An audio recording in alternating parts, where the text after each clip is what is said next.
Hello aspirants, welcome to our channel. ఈరోజు వీడియోలో మనం previous year group D question పేపర్లో మ్యాథ్స్ క్వశ్చన్స్ గురించి తెలుసుకుందాం. So without further delay let's get into the video.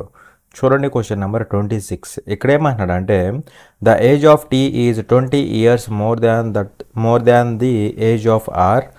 Yes age is 10 years less than the age of p. P's age is half the age of R. The sum of ages of all is 130 years. What is the age of R in years అనేసి question అడుగుతున్నాడు. Tea వయసు are వయసు కంటే 20 సంవత్సరాలు ఎక్కువ. Yes వయసు P వయసు కంటే 10 సంవత్సరాలు తక్కువ. పి వయసు ఆరు వయసులో సగం. అందరి వయసులో మొత్తం 130 సంవత్సరాలు. ఆరు వయసు 8 సంవత్సరాలు అనేసి క్వశ్చన్ అడుగుతున్నాడు. ఓకేనా? సో ఇక్కడ చూడండి జాగ్రత్తగా. ఇక్కడ ఏమంటున్నాడు, T age is 20 years more than age of R. So T యొక్క ఏజ్ ఎలా ఉంది? టీ యొక్క ఏజ్ ఎలా ఉందంటే ఆర్ కంటే 20 years ఎక్కువ ఉందన్నమాట. ఆర్ కంటే 20 years ఎక్కువ. సో ఆర్ ప్లస్ 20 అనమాట టీ ఏజ్ అనేది. ఓకే, ఇది ఒక condition. Next S age is 10 years less than P age అనమాట. సో ఎస్ ఏజ్ ఎలా ఉంది? పీ కంటే 10 తక్కువ ఉంది. పీ కంటే 10 తక్కువ ఉందన్నమాట. ఇది ఒక కండిషన్. అలాగే P's age is of the age of R. So P age ఎలా ఉంది? ఆర్లో ఆఫ్ ఉందన్నమాట. ఆర్లో ఆఫ్ ఉందన్నమాట. R/2. అర్థమైందా? అది. నెక్స్ట్ ఇక్కడ ఏమంటున్నాడు, some of the ages of all is 130 years అంటున్నాడు. ఆల్ అంటే ఇక్కడ ఎవరెవరు ఉన్నారు? ఆల్ అంటే TRSP, అవునా కదా? వీళ్ళే కదా, ఈ నలుగురే కదా. వాళ్ళ యొక్క సమ్ ఎంత అంటే 130 years అనమాట. సో TRSP అనమాట. ఓకేనా? సో వీళ్ళందరి యొక్క సమ్ ఎంత అంటే ఇక్కడ మనకి ఇచ్చింది 130 years అనమాట. అవునా? మనల్ని ఏం కనుక్కోమంటున్నాడు, what is the age of R. So R యొక్క ఏజ్ ఎంతో ఫైండ్ అవుట్ చేయమంటున్నాడు. ఓకేనా? సో ఇక్కడ ఆర్ ఏజ్ ఫైండ్ అవుట్ చేయమంటున్నాడు కాబట్టి ఇక్కడ ఉన్న వాళ్ళందరినీ నేను ఆర్ఎల్లో రాసుకుంటా. అవునా? సో పీని ఆర్ఎల్లో ఎలా రాస్తాం? పీని ఆర్లో ఎలా రాస్తాం అంటే చూడండి, పీ ఈక్వల్ టు R/2 రాయొచ్చా? సో పీ బదులు R/2 రాస్తా. అర్థమైందా? ఎస్ని ఎలా రాయొచ్చు? P-10గా రాయొచ్చా? P-10గా రాయొచ్చు. పీ అంటే R/2వా? R/2 -10గా రాయొచ్చా? ఎస్ని ఎలా రాయొచ్చు? R/2 -10గా రాయొచ్చా? -10గా రాయొచ్చు. అవునా కదా? అలాగే ఆర్ని ఆర్గానే రాయొచ్చు. అలాగే టీని R+20గా రాయొచ్చా? R+20గా రాయొచ్చు. అవునా? సో ఈ మొత్తాన్ని యాడ్ చేస్తే మనకి టోటల్ వస్తుంది. ఆ టోటల్ ఎంత అంటే 130 అనమాట. అర్థమైందా? అది. మరి ఇక్కడ చూడండి, R/2 + R/2 ఎంత అయింది? R అయింది. ఆరు ఇక్కడ ఒక ఆరు, 2R ఇక్కడ ఒక ఆరు ఎంత అయింది? 3R అయిద్దా? 3R. అర్థమైందా? అలాగే 20 ఇక్కడ -10 ఎంత అయింది? మనకి ఇక్కడ +10 అయిద్దా? +10. అటు వెళ్తే -10 అయిద్దా? సో 130 -10 ఎంత అయింది? 120 అయిద్దా? 120. అలా R ఈక్వల్ టు ఎంత అయింది? R ఈక్వల్ టు క్యాన్సిల్ అయితే 40 years అవుతుంది.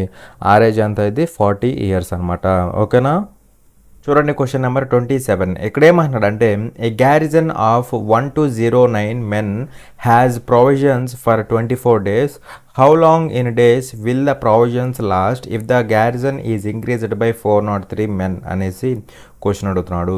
1209 మంది సైనికులు ఉన్న ఒక దళానికి 24 రోజులకు సరిపడా ఆహార నిల్వలు ఉన్నాయి. ఆ దళానికి అదనంగా మరో 403 మంది సైనికులు చేరితే ఆ నిల్వలు ఎన్ని రోజులు వస్తాయి అనేసి క్వశ్చన్ అడుగుతున్నాడు. ఓకేనా? సో ఇక్కడ గ్యారిజన్ అంటే సింపుల్గా చిన్న హాస్టల్ అనుకోండి. ఓకేనా? సింపుల్గా అర్థమైంది. సో ఆ హాస్టల్లో మొత్తం 1209 మంది అయితే ఉన్నారనమాట. 1209 మంది మగవాళ్ళు అయితే ఉన్నారనమాట. అవునా? వీళ్ళందరికీ 24 daysకి సరిపడా ఆహారం అయితే ఉందన్నమాట. ఈ 1209 మెంబర్స్కి 24 daysకి సరిపడా ఫుడ్ అయితే ఉందన్నమాట. అవునా? అయితే ఇప్పుడు ఏమవుతున్నారు వాళ్ళు?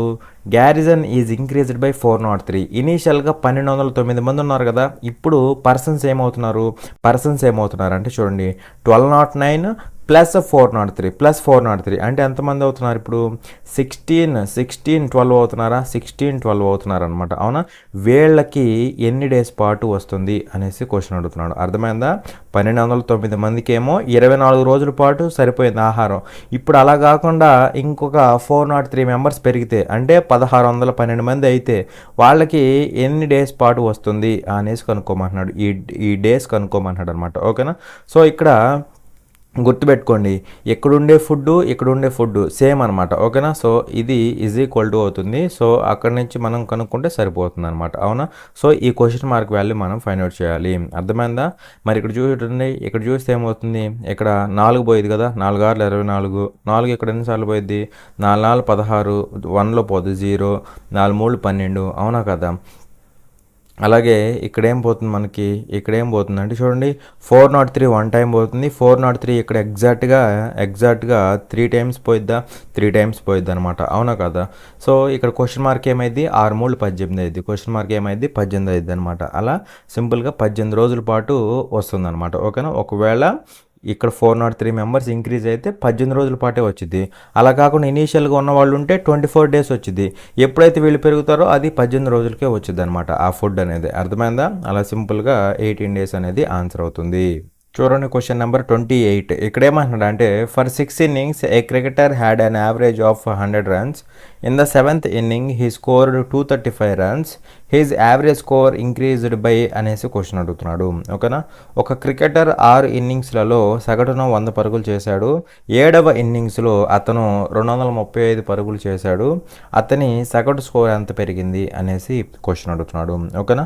సో సింపుల్ క్వశ్చన్, జాగ్రత్తగా అబ్జర్వ్ చేయండి. ఇక్కడ 6 ఇన్నింగ్స్కి యావరేజ్ స్కోర్ ఎంత అంటే చూడండి, యావరేజ్ స్కోర్ ఎంత అంటే 100 రన్స్ అనమాట. 6 ఇన్నింగ్స్కి యావరేజ్ స్కోర్ ఎంత, 100 రన్స్. అండ్ అలాగే ఇక్కడ ఏమంటున్నాడు, ఇన్ ద 7th ఇన్నింగ్లో హీ స్కోర్డ్ 235 రన్స్ అనమాట. ఓకేనా? ఇక్కడ 7th ఇన్నింగ్ అంటే అది కూడా ఒక ఇన్నింగే కదా, అవునా కదా? ఇక్కడ 6 innings, 7th ఇన్నింగ్ అంటే ఇది ఒక ఇన్నింగ్ అనమాట. ఈ ఇన్నింగ్లో స్కోర్ ఎంత, 235 రన్స్ అనమాట. ఈ ఇన్నింగ్లో స్కోర్ ఎంత, 235 రన్. సో ఇది 7th ఇన్నింగ్ అనమాట. 7th ఇన్నింగ్ అది ఒక ఇన్నింగ్, అందులో స్కోర్ ఎంత అంటే 235 రన్స్. అయితే ఇది సింగిల్ ఇన్నింగే కదా, సింగిల్ అబ్జర్వేషనే కాబట్టి దాని స్కోర్ అనొచ్చు లేదా యావరేజ్ స్కోర్ అనొచ్చు. ఇందాక యావరేజ్ స్కోర్ అన్నాం కదా, 6 innings యొక్క యావరేజ్ స్కోర్ 100. ఇక్కడ ఒక ఇన్నింగ్ యొక్క స్కోర్ అనొచ్చు లేదా సింగిల్ ఇన్నింగే కాబట్టి దాన్ని యావరేజ్ స్కోర్ అని కూడా అనొచ్చు అనమాట. ఓకేనా? సో ఇది ఒక ఇన్నింగ్కి సంబంధించిన యావరేజ్ స్కోర్. అవునా? ఇప్పుడు వీడేమంటున్నాడంటే, ఇలా గనక కొడితే టోటల్ యావరేజ్ అనేది ఎంత ఇంక్రీజ్ అవుతుంది అనేసి క్వశ్చన్ అడుగుతున్నాడు. సో ఇప్పుడు మనం ఏం చేద్దామంటే టోటల్ యావరేజ్ కనుక్కుందాం. అంటే ఈ 7 innings యావరేజ్ కనుక్కుందాం. దాన్ని బట్టి అది ఎంత ఇంక్రీజ్ అయిందో ఫైండ్ అవుట్ చేయొచ్చు అనమాట. ఓకేనా? సో చూడండి, ఇక్కడ ఈ రెండింటి యొక్క యావరేజ్ మనకి ఎంత అవుతుందో తెలియదు కదా, తెలియదు కాబట్టి నేను రఫ్గా ఈ రెండింటికి దగ్గర వాల్యూ అంటే లైక్ 100 అనుకుంటున్నా, నా ఇష్టం, మీరు 200 కూడా తీసుకోవచ్చు. నేను 100 అనుకుంటున్నా. ఓకేనా? సో ఇది ఎగ్జాక్ట్గా 100 ఉంది కాబట్టి 0 పెట్టేసేయి. ఇది ఎంత ఎక్కువ ఉంది, 100 ఉండాలి. ఇది అవునా కదా, ఇది 100 ఉండాలి. ఎంత ఎక్కువ ఉంది, 135 ఎక్కువ ఉంది. ఓకేనా? 135 ఎక్కువ ఉంది. అలా ఎంతమందికి, 1 మెంబర్కి. సో ఇంటూ 1 అనమాట. అర్థమైందా? యావరేజెస్ కంప్లీట్ కాన్సెప్ట్ ఉంది, ఒకసారి వెళ్ళి చెక్ చేయండి. సో ఇక్కడ ఎంత అవుతుంది, వాల్యూ ఎంత అవుతుంది అంటే 135 అవుతుందా, 0, ఇది 135. ఇక్కడ 6 + 1 చేస్తే 7 వచ్చింది. ఇక్కడ కూడా 0 + 135 చేస్తే ఇక్కడ వచ్చింది అనమాట. సో 0 + 135 అంటే 135 అవుతుంది. 135 దీన్ని ఏం చేయాలంటే బై 7 చేయాలన్నమాట, బై 7 చేయాలి. అవునా? సో అది మరి ఇక్కడ చూస్తే ఏమవుతుందంటే చూడండి జాగ్రత్తగా, 7 1 టైము, 7 ఇక్కడ ఎన్ని టైమ్స్, సుమారుగా 19 పాయింట్ సంథింగ్ అలా పోయిద్ది అనమాట. సో అలా ఇక్కడ యావరేజ్ అంత అయితే అప్రాక్సిమేట్గా 119 పాయింట్ సంథింగ్ అలా ఉండిద్ది అనమాట. అవునా? కానీ ఇక్కడ ఇనీషియల్గా యావరేజ్ అంతా 100 రన్స్, ఇప్పుడంతా 119 పాయింట్ సంథింగ్ రన్స్ అనమాట. అవునా? అంటే ఇక్కడ 100 ఉండాల్సింది, ఇప్పుడు ఎంత ఇంక్రీజ్ అయింది, 19 పాయింట్ సంథింగ్ ఇంక్రీజ్ అయింది. 19 పాయింట్ సంథింగ్ ఇంక్రీజ్ అయింది. 19 పాయింట్ సంథింగ్ అంటే అప్రాక్సిమేట్గా 19 ఇంక్రీజ్ అయినట్టు అనమాట. ఓకేనా? అలా ఎంత ఇంక్రీజ్ అయ్యిద్ది అంటే యావరేజ్ అనేది 19 ఇంక్రీజ్ అయ్యిద్ది. కానీ నిజానికి ఇది కూడా చేయాల్సిన అవసరం లేదు. సింపుల్గా చెప్తాను, జాగ్రత్తగా అబ్జర్వ్ చేయండి. ఓకేనా? సో ఇప్పుడు చూడండి, ఇక్కడ 6 innings వరకు యావరేజ్ ఎంత, 100 రన్స్. అంటే యావరేజ్గా ప్రతి ఇన్నింగ్లో 100 అంటే ఎగ్జాక్ట్గానే కాదు, ఆన్ అండ్ యావరేజ్ అందుకే చెప్పింది వాడు యావరేజ్ 100 రన్స్ అని ఇచ్చాడు. సో అలా ప్రతి ఇన్నింగ్లో ఈ 6 ఇన్నింగ్స్లో ప్రతి ఇన్నింగ్లో ఆన్ అండ్ యావరేజ్ 100 కొట్టుకుంటూ వచ్చాడు అనమాట. అవునా, ఇప్పుడు 7th ఇన్నింగ్లో వీడేం చేశాడంటే 235 రన్స్ కొట్టాడు. 235 రన్స్ కొట్టాడు.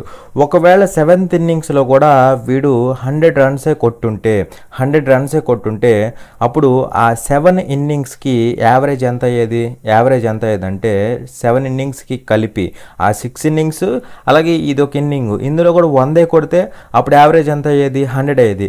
కానీ వీడు ఎక్స్ట్రాగా ఎంత కొట్టాడు అంటే 135 ఎక్స్ట్రా కొట్టాడు అనమాట. 135 ఎక్స్ట్రా కొట్టాడు అనమాట.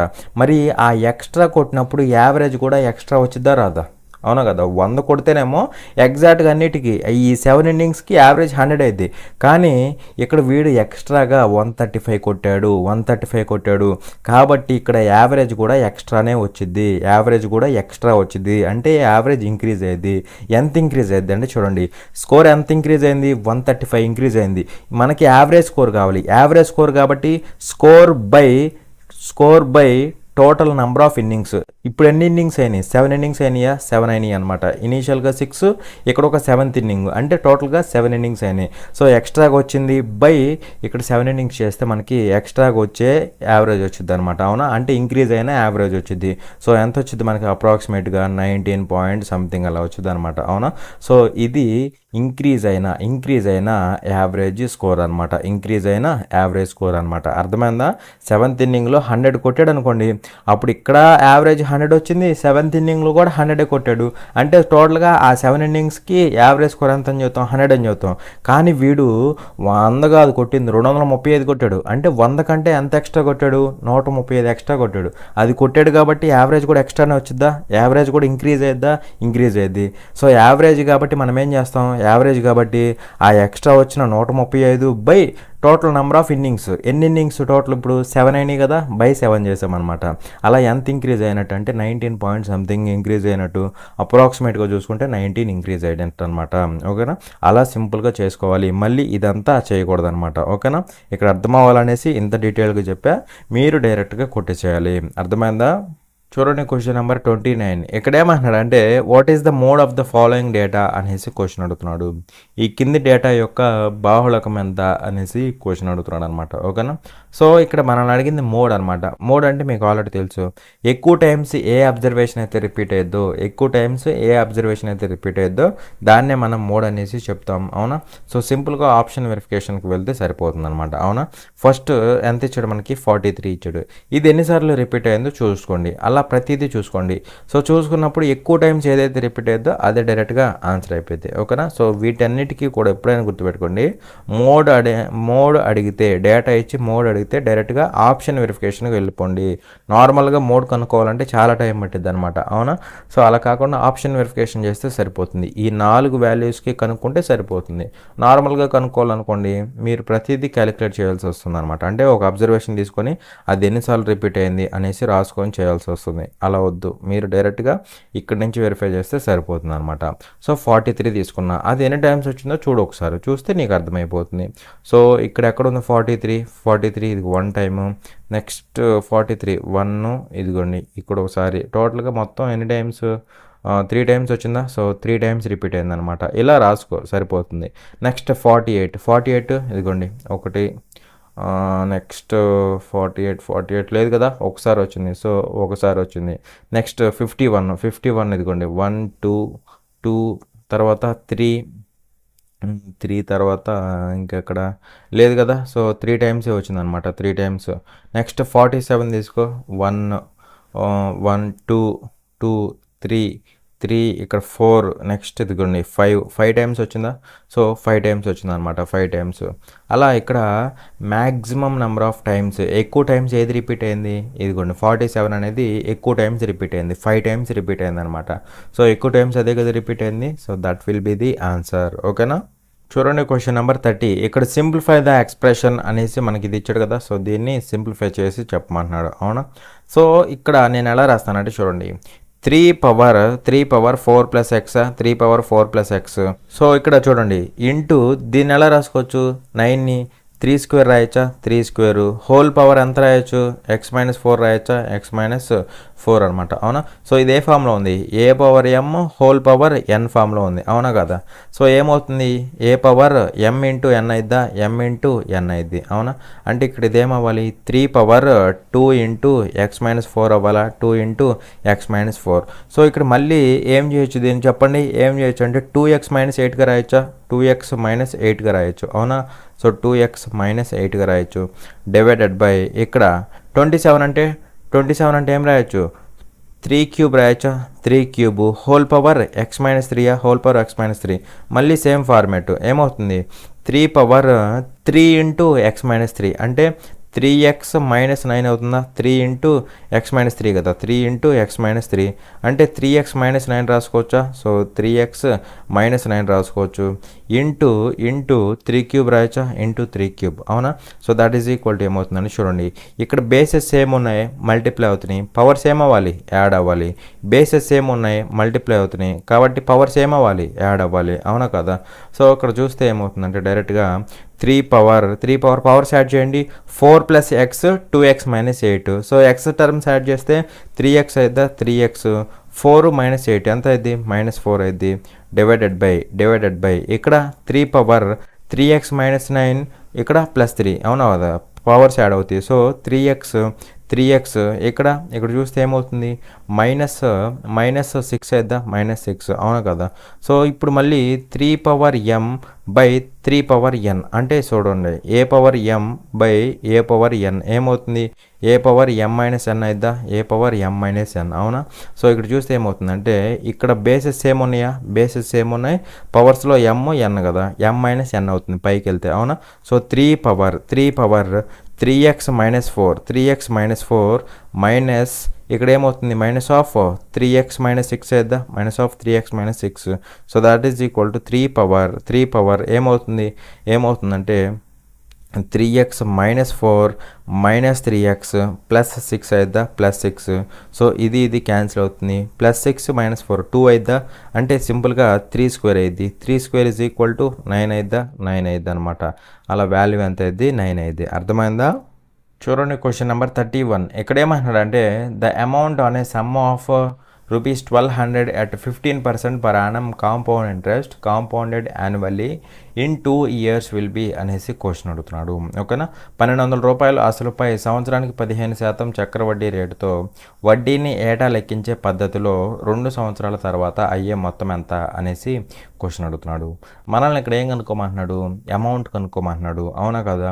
సో ఇక్కడ మనకి ప్రిన్సిపల్ ఇచ్చాడు rate of interest per annum ఇచ్చాడు అదేవిధంగా కాంపౌండెడ్ యాన్యువల్లీ కూడా అంటున్నాడు అవునా. సో ప్రతి సంవత్సరం క్యాలిక్యులేట్ చేస్తారనమాట అలాగే టైం పీరియడ్ ఇచ్చాడు. సో ఇవన్నీ ఇచ్చినప్పుడు మనకి అమౌంట్ ఏమవుతుంది direct formula amount is equal to principal into 1 plus rate of interest by 100 whole power n అనమాట అవునా.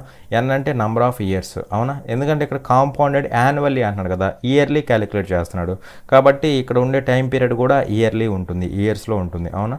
సో ప్రిన్సిపల్ అంత మనకి 1200 into 1 plus rate of interest అంత మనకి 15% అంటే సింపుల్గా 15 బై 100 హోల్ పవర్ ఏమవ్వాలి 2 అవ్వాలి అవునా. So that is equal to 1200 into ఇక్కడ ఇదేమవుతుంది పైన లేదంటే డైరెక్ట్ క్యాన్సిల్ చేయండి ఇక్కడ ఏమవుతుంది 5 3 టైమ్స్ 5 ఇక్కడ 20 టైమ్సా.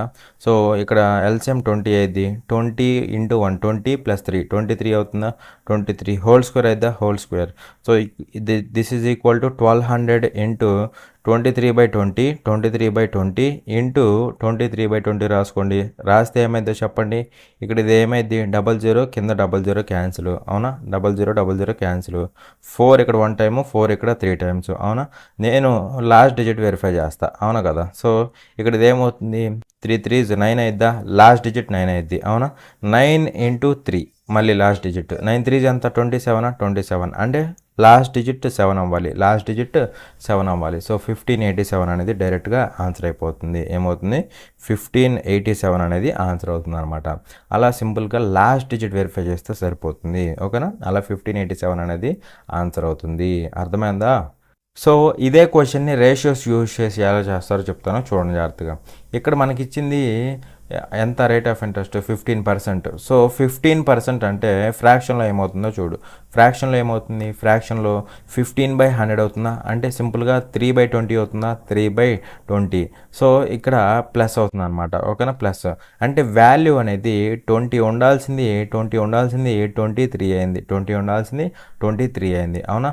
సో ఇక్కడ ఏమవుతుంది అంటే మనకి ఇది ప్రిన్సిపల్ అవుతుంది, ఇది అమౌంట్ అవుతుంది. యాక్చువల్గా ఇక్కడ రాసుకోవాలి, ఇది ప్రిన్సిపల్, దీని మీద వచ్చే ఇంట్రెస్ట్. ఇది ప్రిన్సిపల్ ఏమో 20 పార్ట్స్, ప్రిన్సిపల్ ఇంట్రెస్ట్ ఏమో 3 పార్ట్స్. సో ప్రిన్సిపల్ ఇంట్రెస్ట్ కలిపితే అమౌంట్ వచ్చింది. సో 20 అనేది ప్రిన్సిపల్, ఇంట్రెస్ట్ అనేది 3 పార్ట్స్. సో 20 + 3 23 పార్ట్స్ అనేది అమౌంట్ అయింది. ఇది 1 ఇయర్కి, ఇది 1 ఇయర్కి. మరి 2 ఇయర్స్కి కాబట్టి 2 ఇయర్స్కి కాబట్టి ఏం చేయాలి, స్క్వేరింగ్ చేయాలన్నమాట. 2 ఇయర్స్కి కాబట్టి స్క్వేరింగ్ చేయాలి కాంపౌండ్ ఇంట్రెస్ట్లో, ఓకేనా. సో అది టాపిక్ వచ్చినప్పుడు డీటెయిల్గా చెప్తాను, జాగ్రత్తగా అబ్జర్వ్ చేయండి, ఓకేనా. సో ఇక్కడ 20 స్క్వేర్ అంటే ఇది ఎంత అయింది, ప్రిన్సిపల్ 400 పార్ట్స్ అయింది. 23 స్క్వేర్ అంటే ఇది 529 పార్ట్స్ అయిద్దా, 529 పార్ట్స్ అయింది అనమాట, అవునా. సో ఇక్కడ మనకి ప్రిన్సిపల్ ఎంత ఇచ్చాడు, అంటే చూడండి, ప్రిన్సిపల్ ఎంత ఇచ్చాడు, 1200 రూపీస్ ఇచ్చాడా. సో ఇది ప్రిన్సిపలే కదా, 1200 రూపీస్.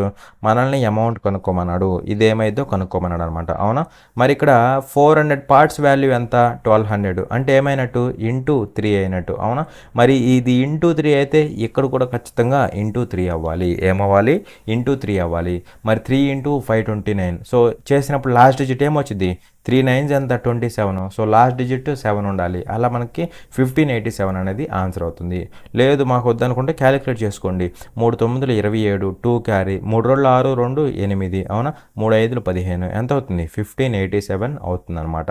అలా అయినా సరే మీకు ఆన్సర్ ఏమవుతుంది, ఆప్షన్ డి అవుతుంది. అలా సింపుల్గా మీరు క్యాలిక్యులేట్ చేసుకోవచ్చు. ఇక్కడ కాంపౌండ్ ఇంట్రెస్ట్ కాబట్టి 1 ఇయర్కి 20:23 అని తీసుకున్నాం, కానీ 2 ఇయర్స్కి కాబట్టి స్క్వేరింగ్ చేసేసామన్నమాట. 3 ఇయర్స్కి అయితే క్యూబ్ చేస్తామన్నమాట, 4 ఇయర్స్కి అయితే పవర్ 4 చేస్తామన్నమాట. అలా సింపుల్గా మనమైతే సాల్వ్ చేస్తూ ఉంటాం అనమాట. అర్థమైందా. చూడండి క్వశ్చన్ నెంబర్ 32. ఇక్కడ ఏమన్నాడంటే Ravi buys a shirt with the market price of 1620 rupees. He receives 2 successive discounts of 20% and 10%. Calculate the price Ravi paid for the shirt అనేసి క్వశ్చన్ అడుగుతున్నాడు. రవి 1620 రూపాయల ముద్రిత ధర కలిగిన ఒక చొక్కాను కొనుగోలు చేశాడు. అతను వరుసగా 20% మరియు 10% తగ్గింపులను పొందాడు. రవి ఆ చొక్కా కోసం చెల్లించిన ధరను లెక్కించండి అనేసి క్వశ్చన్ అడుగుతున్నాడు, ఓకేనా. సో ఇక్కడ రవి అనేవాడు 1620 మార్కెట్ ప్రైస్ కలిగి ఉన్న ఒక చొక్కానైతే పర్చేజ్ చేశాడు అనమాట. 1620 రూపాయలు మార్కెట్ ప్రైస్ అనమాట. సో అంత వాల్యూ ఉన్న షర్ట్ని అయితే కొన్నాడు. అయితే ఇక్కడ ఈ రవి అనే వాడికి 2 సక్సెసివ్ డిస్కౌంట్స్ వచ్చినాయి, 20% 10% అనమాట, అవునా.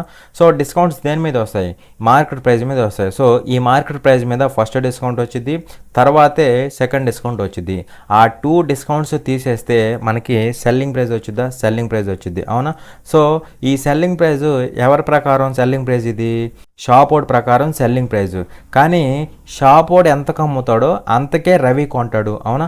అంటే రవి ఎంత కొన్నాడో అది అనమాట ఇది, అవునా. ఇప్పుడు షాప్ ఓడ్ ప్రకారం సెల్లింగ్ ప్రైస్ 100 రూపాయలు అనుకో, అప్పుడు రవి ఎంత పే చేయాలి, 100 రూపాయలు పే చేయాలి. అలా షాప్ ఓడ్కి సంబంధించిన సెల్లింగ్ ప్రైస్ అంటే ఏమవుతుంది, రవి పే చేయాల్సిన అమౌంట్ అవుతుంది, అనమాట, ఓకేనా. సో ఈ పేమెంట్ కనుక్కుంటే సరిపోతుంది అనమాట. అంటే సింపుల్గా సెల్లింగ్ ప్రైస్ కనుక్కుంటే సరిపోతుంది. అర్థమైందా. అది మరి 2 సక్సెసివ్ డిస్కౌంట్స్ వచ్చినాయి కదా, ఆ 2 సక్సెసివ్ డిస్కౌంట్స్ తీసేస్తే సెల్లింగ్ ప్రైస్ ఎంత వచ్చిందో కనుక్కుంటే సరిపోతుంది, అవునా. సో ఫస్ట్ డిస్కౌంట్ ఎంత, 20%. సో డిస్కౌంట్ తీసేస్తే ఎంత అవుతుంది, 20% తీసేస్తే 20% అంటే సింపుల్గా కంప్లీట్ 100%లోంచి 20% డిస్కౌంట్ తీసేయాలన్నమాట. సో 20% తీసేస్తే 80% అయింది. 80% అంటే 4/5, ఎందుకంటే 80/100 కదా. సో 4/5 అయింది అనమాట, అవునా. నెక్స్ట్ సెకండ్ డిస్కౌంట్ ఎంత, 10% తీసేసి ఎంత అయింది, 90% అయింది. కంప్లీట్ 100%లోంచి తీసేయాలన్నమాట. సో 10% తీసేస్తే 90%, అంటే 9/10 అయిద్దా, 9/10. ఇది సెల్లింగ్ ప్రైస్ అవుతుంది. షాప్ అవుట్ ప్రకారం ఇది సెల్లింగ్ ప్రైస్. వాడి సెల్లింగ్ ప్రైస్ ఎంత ఉందో అంత రవి పే చేయాలి. కాబట్టి ఇక్కడ ఫైనల్గా వచ్చేది రవి పే చేయాల్సిన అమౌంట్ అనమాట, ఓకేనా. సో ఇది రవి పే చేయాల్సిన అమౌంట్. వాల్యూ కనుక్కుంటే ఆన్సర్ అయిపోతుంది.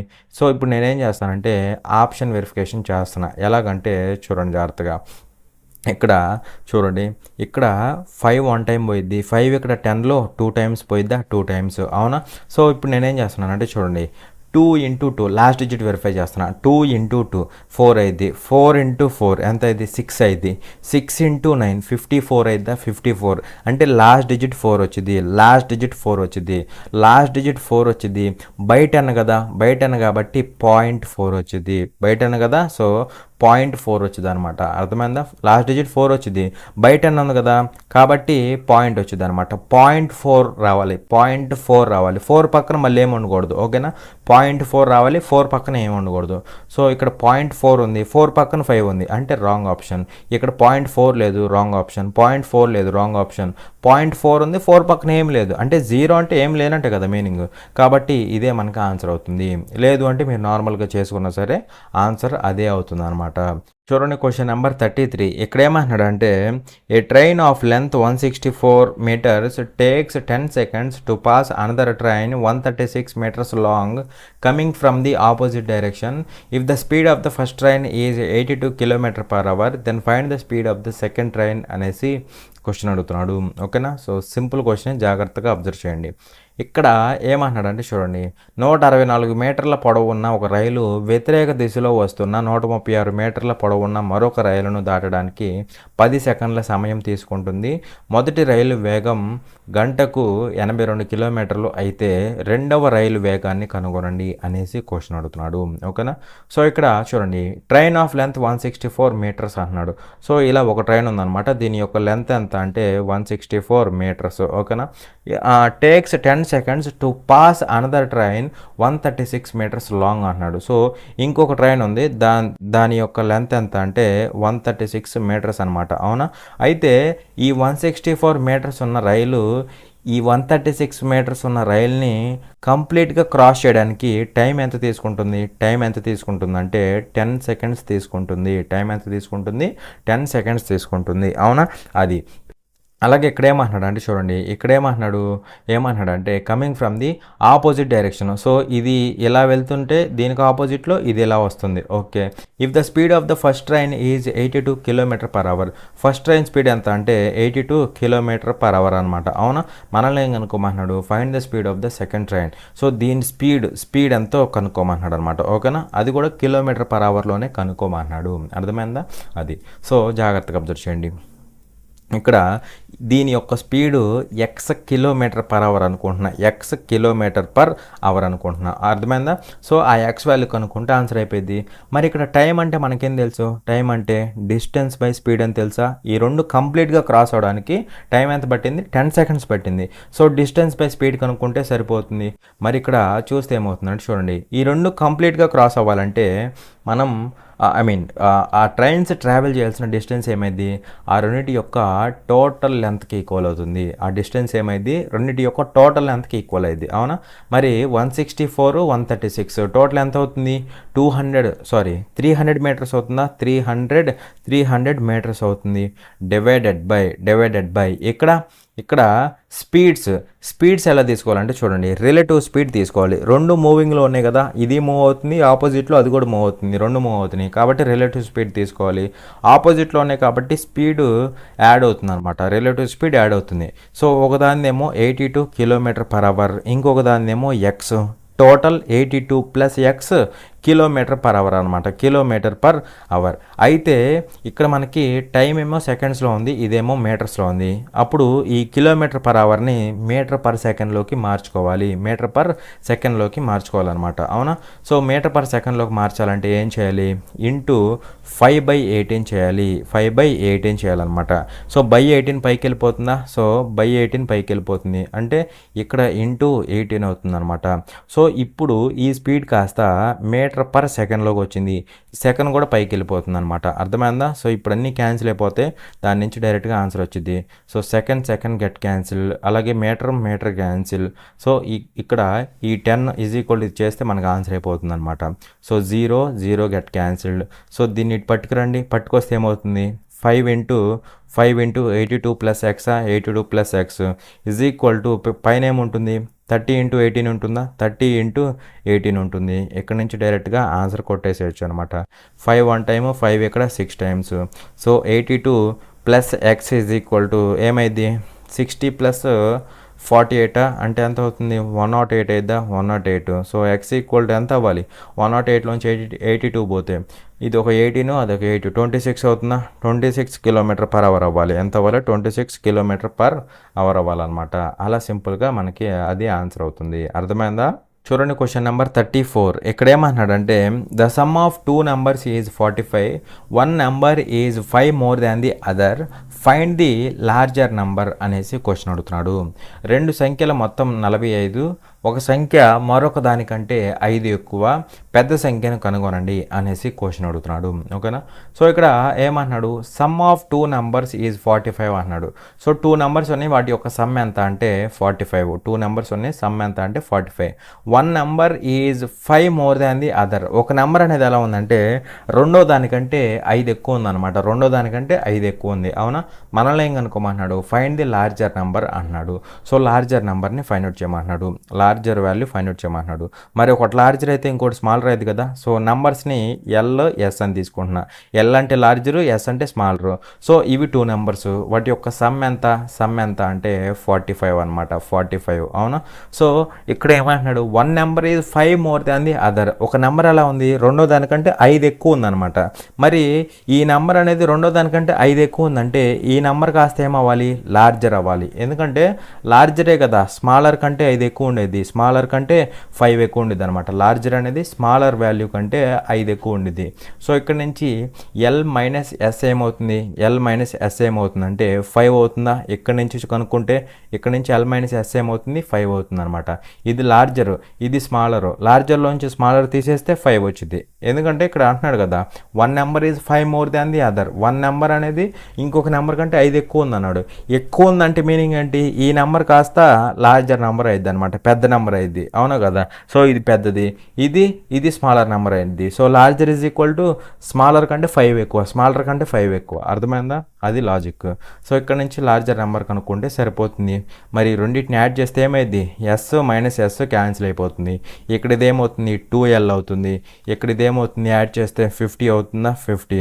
అక్కడ నుంచి ఎల్ ఏమవుతుంది, ఎల్ 25 అవుతుంది, ఎల్ 25 అవుతుంది అనమాట. అర్థమైందా? అది సింపుల్గా వస్తుంది. ఇది కూడా వద్దనుకుంటే ఇంకో విధంగా చెప్తాను చూడండి జాగ్రత్తగా. ఇంకో విధంగా చెప్తాను చూడండి. ఇప్పుడు 2 numbers ఉన్నాయి. ఇదిగోండి, ఇది ఫస్ట్ నెంబరు, ఇది సెకండ్ నెంబర్ అనమాట. అలాగే ఇక్కడ ఏమంటున్నాడు అంటే చూడండి, ఒక నెంబర్ ఎలా ఉంది, రెండో దానికంటే 5 ఎక్కువ ఉంది అనమాట. ఒక నెంబర్ ఎలా ఉంది, రెండో దానికంటే 5 ఎక్కువ ఉంది. 5 ఎక్కువ ఉంది కదా, అంటే 5 ఎక్స్ట్రా ఉందన్నమాట. 5 ఎక్స్ట్రా ఉంది, 5 ఎక్స్ట్రా ఉంది. అవునా కదా? మరి ఆ రెండింటి యొక్క సమ్ ఎంత, సమ్ ఎంత అంటే 45. 45 ఏమో టోటల్. అయితే ఒక నెంబర్ ఎలా ఉంది, రెండో దానికంటే 5 ఎక్స్ట్రా ఉంది. సో ఇప్పుడు నేనేం చేస్తానంటే ఆ టోటల్లోంచి ఈ ఎక్స్ట్రా ఉన్న 5 తీసేస్తా. ఆ టోటల్లోంచి ఎక్స్ట్రా ఉన్న 5 తీసేస్తే మనకేమొచ్చింది, 40 వచ్చిద్దా, 40 వచ్చింది. ఈ 40ని వీళ్ళిద్దరికీ సమానంగా పంచాలి. అర్థమైందా? టోటల్ ఏమో 45. అయితే ఇక్కడ వీడి కండిషన్ ఏం చెప్పాడు, ఒక నెంబర్ అనేది రెండో నెంబర్ కంటే 5 ఎక్కువ ఉంది అన్నాడు. అంటే 5 ఎక్స్ట్రా ఉందన్నమాట, 5 ఎక్స్ట్రా ఉంది. ఓకేనా? సో ఈ టోటల్ నుంచి 5 తీసేస్తా, ఎక్స్ట్రా ఉన్న 5 తీసేస్తా, 40 వచ్చింది.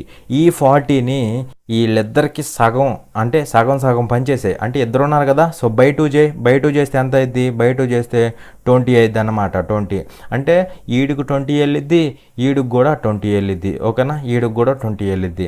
అయితే ఇప్పుడు ఏం చేయాలంటే చూడండి, ఇది ఒక నెంబరు, ఇది ఇంకో నెంబరు. వీడే చెప్తున్నాడు కదా, ఒక నెంబర్ అనేది రెండో నెంబర్ కంటే 5 ఎక్స్ట్రా ఉండాలన్నాడు, 5 ఎక్స్ట్రా ఉండాలన్నాడు. మరి ఇక్కడ చూస్తే ఇద్దరు సేమ్గా ఉన్నారు. మరి ఒకటి ఎక్స్ట్రా ఉండాలా, ఒకటి 5 ఎక్స్ట్రా ఉండాలి కదా. సో ఈడికి 5 ఎక్స్ట్రా కలుపుతా, 5 ఎక్స్ట్రా కలుపుతా.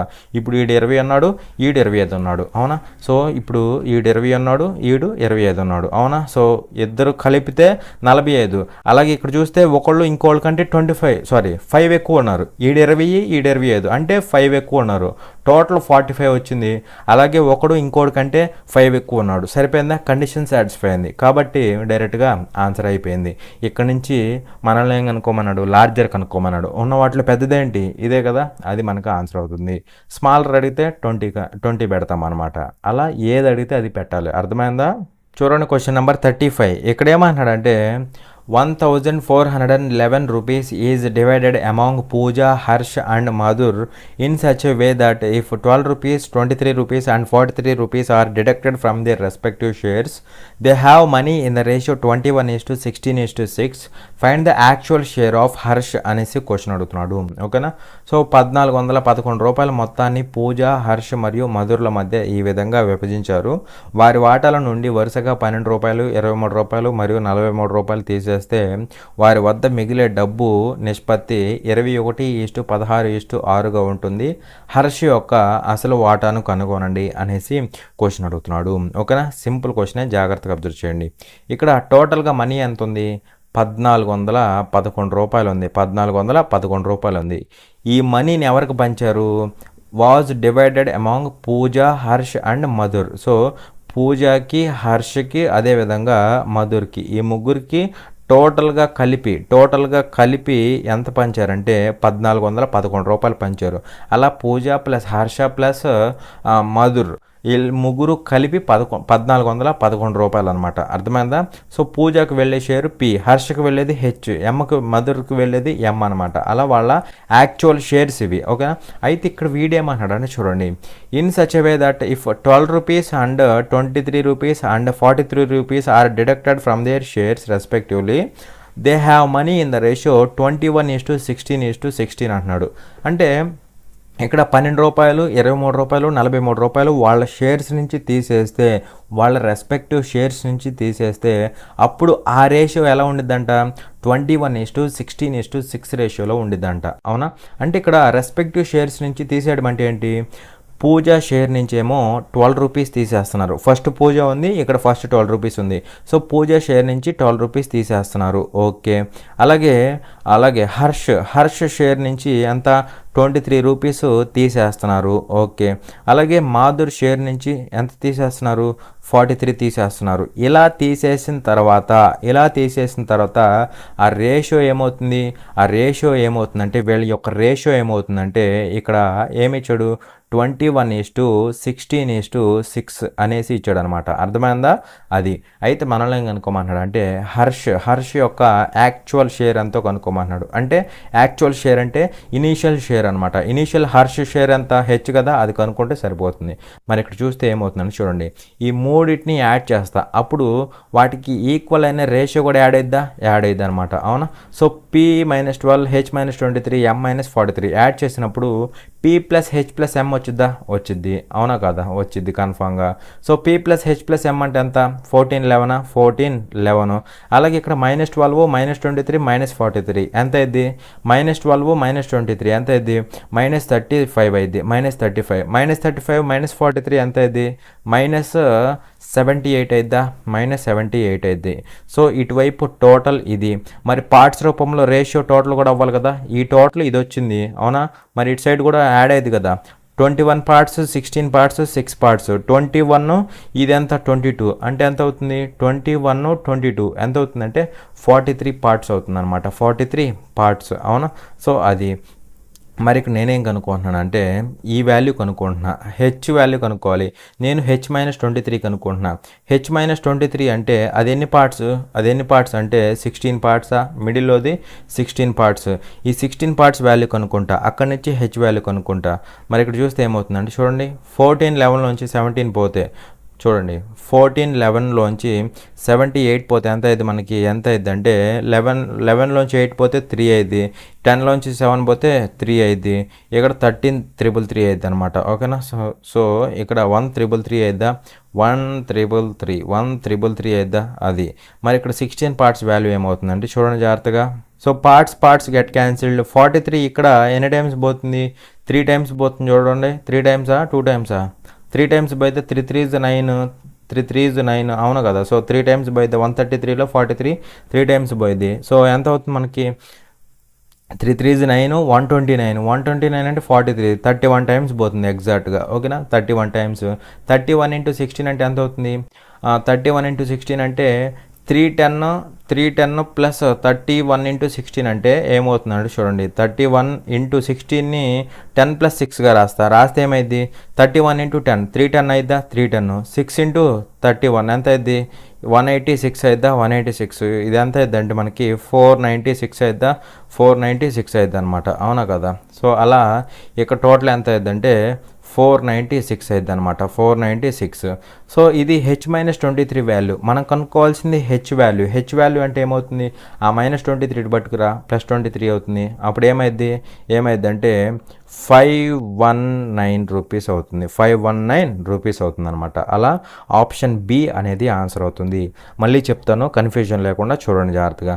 మళ్ళీ చూడండి, ఇనీషియల్గా పూజ, హర్ష్, మాధుర్ ఈ ముగ్గురికి కలిపి టోటల్గా ఎంత ఇచ్చారు, 1411 రూపాయలు ఇచ్చారు. అంటే పూజ ప్లస్ హర్ష్ ప్లస్ మాధుర్ ఈ ముగ్గురికి వచ్చిన షేర్స్, ఇనీషియల్ షేర్స్ని యాడ్ చేస్తే టోటల్ ఎంత, 1411 రూపాయలు. అర్థమైందా. మనల్ని కనుక్కోమంది హర్ష యొక్క ఇనీషియల్ షేర్ కనుక్కోమన్నారు, హెచ్ వాల్యూ కనుక్కోమన్నారు, బాగానే ఉంది. అయితే ఎప్పుడైతే వీళ్ళ రెస్పెక్టివ్ షేర్స్ నుంచి అంటే పిహెచ్ఎం, సో వాళ్ళ రెస్పెక్టివ్ షేర్స్ నుంచి 12 రూపీస్, 23 రూపీస్, 43 రూపీస్ తీసేస్తారు. అప్పుడు ఆ రేషియో ఏమైందంట, 21:16:6 అయిద్దంట. ఓకే, బాగానే ఉంది, రేషియో కట్టాం. ఇప్పుడు నేను ఈ 3 యాడ్ చేస్తా, అప్పుడు రెస్పెక్టివ్ రేషియో కూడా యాడ్ అయ్యిద్ది. ఈ 3 యాడ్ చేసినప్పుడు పిహెచ్ఎం యాడ్ అవుతుంది, ఎంత అయింది, 1411 అయింది. 1411 -12 -23 -43 ఎంత అయింది మనకి, 78 అయింది. టోటల్గా 333 అయింది. ఈ 3 యాడ్ చేసినప్పుడు 1333 అయింది, అవునా. మరి ఇటు సైడ్ పార్ట్స్ రూపంలో వీటిని యాడ్ చేస్తే 43 parts. So 43 parts is equal to 1333, అవునా. అప్పుడు 1 పార్ట్ 31 అయింది. మనం కనుక్కోవాల్సింది హెచ్ వాల్యూ. నేను కనుక్కున్నది H-23. ఇది ఎన్ని పార్ట్స్ ఉంది ఇక్కడ, 16 పార్ట్స్ ఉంది. సో 16 పార్ట్స్ ఎంత, 496 వచ్చింది. అప్పుడు H-23 వాల్యూ 496 రూపీస్ అయితే హెచ్ వాల్యూ ఏమైంది, 519 రూపీస్ అయింది. 519 రూపీస్ అయితే అయింది అనమాట. అలా కనుక్కుంటే సరిపోతుంది. చూడండి క్వశ్చన్ నెంబర్ 36. ఇక్కడ ఏమంటున్నాడు అంటే, in quadrilateral PQRS the bisectors of angle R and angle S meet at the point T inside the quadrilateral and angle STR is equal to 44 degrees. If the ratio of angle P to angle Q is 5:6, then what is the difference between the measures of angle Q and angle P అనేసి question అడుగుతున్నాడు. PQRS చతుర్భుజంలో angle R మరియు angle Sల కోణ సమద్విఖండన రేఖలు T అనే బిందువు వద్ద చతుర్భుజం లోపల కలుస్తాయి మరియు angle STR is equal to 44 degrees. Angle P మరియు యాంగిల్ Qల నిష్పత్తి 5:6 అయితే యాంగిల్ Q మరియు యాంగిల్ P కొలతల మధ్య వ్యత్యాసం ఎంతో కనుక్కోమంటాడు అనమాట. ఓకేనా.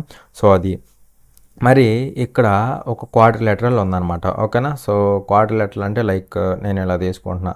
క్వాడ్రిలేటరల్ అంటే ఎలా అయినా తీసుకోవచ్చు, మన ఇష్టం. ఓకేనా.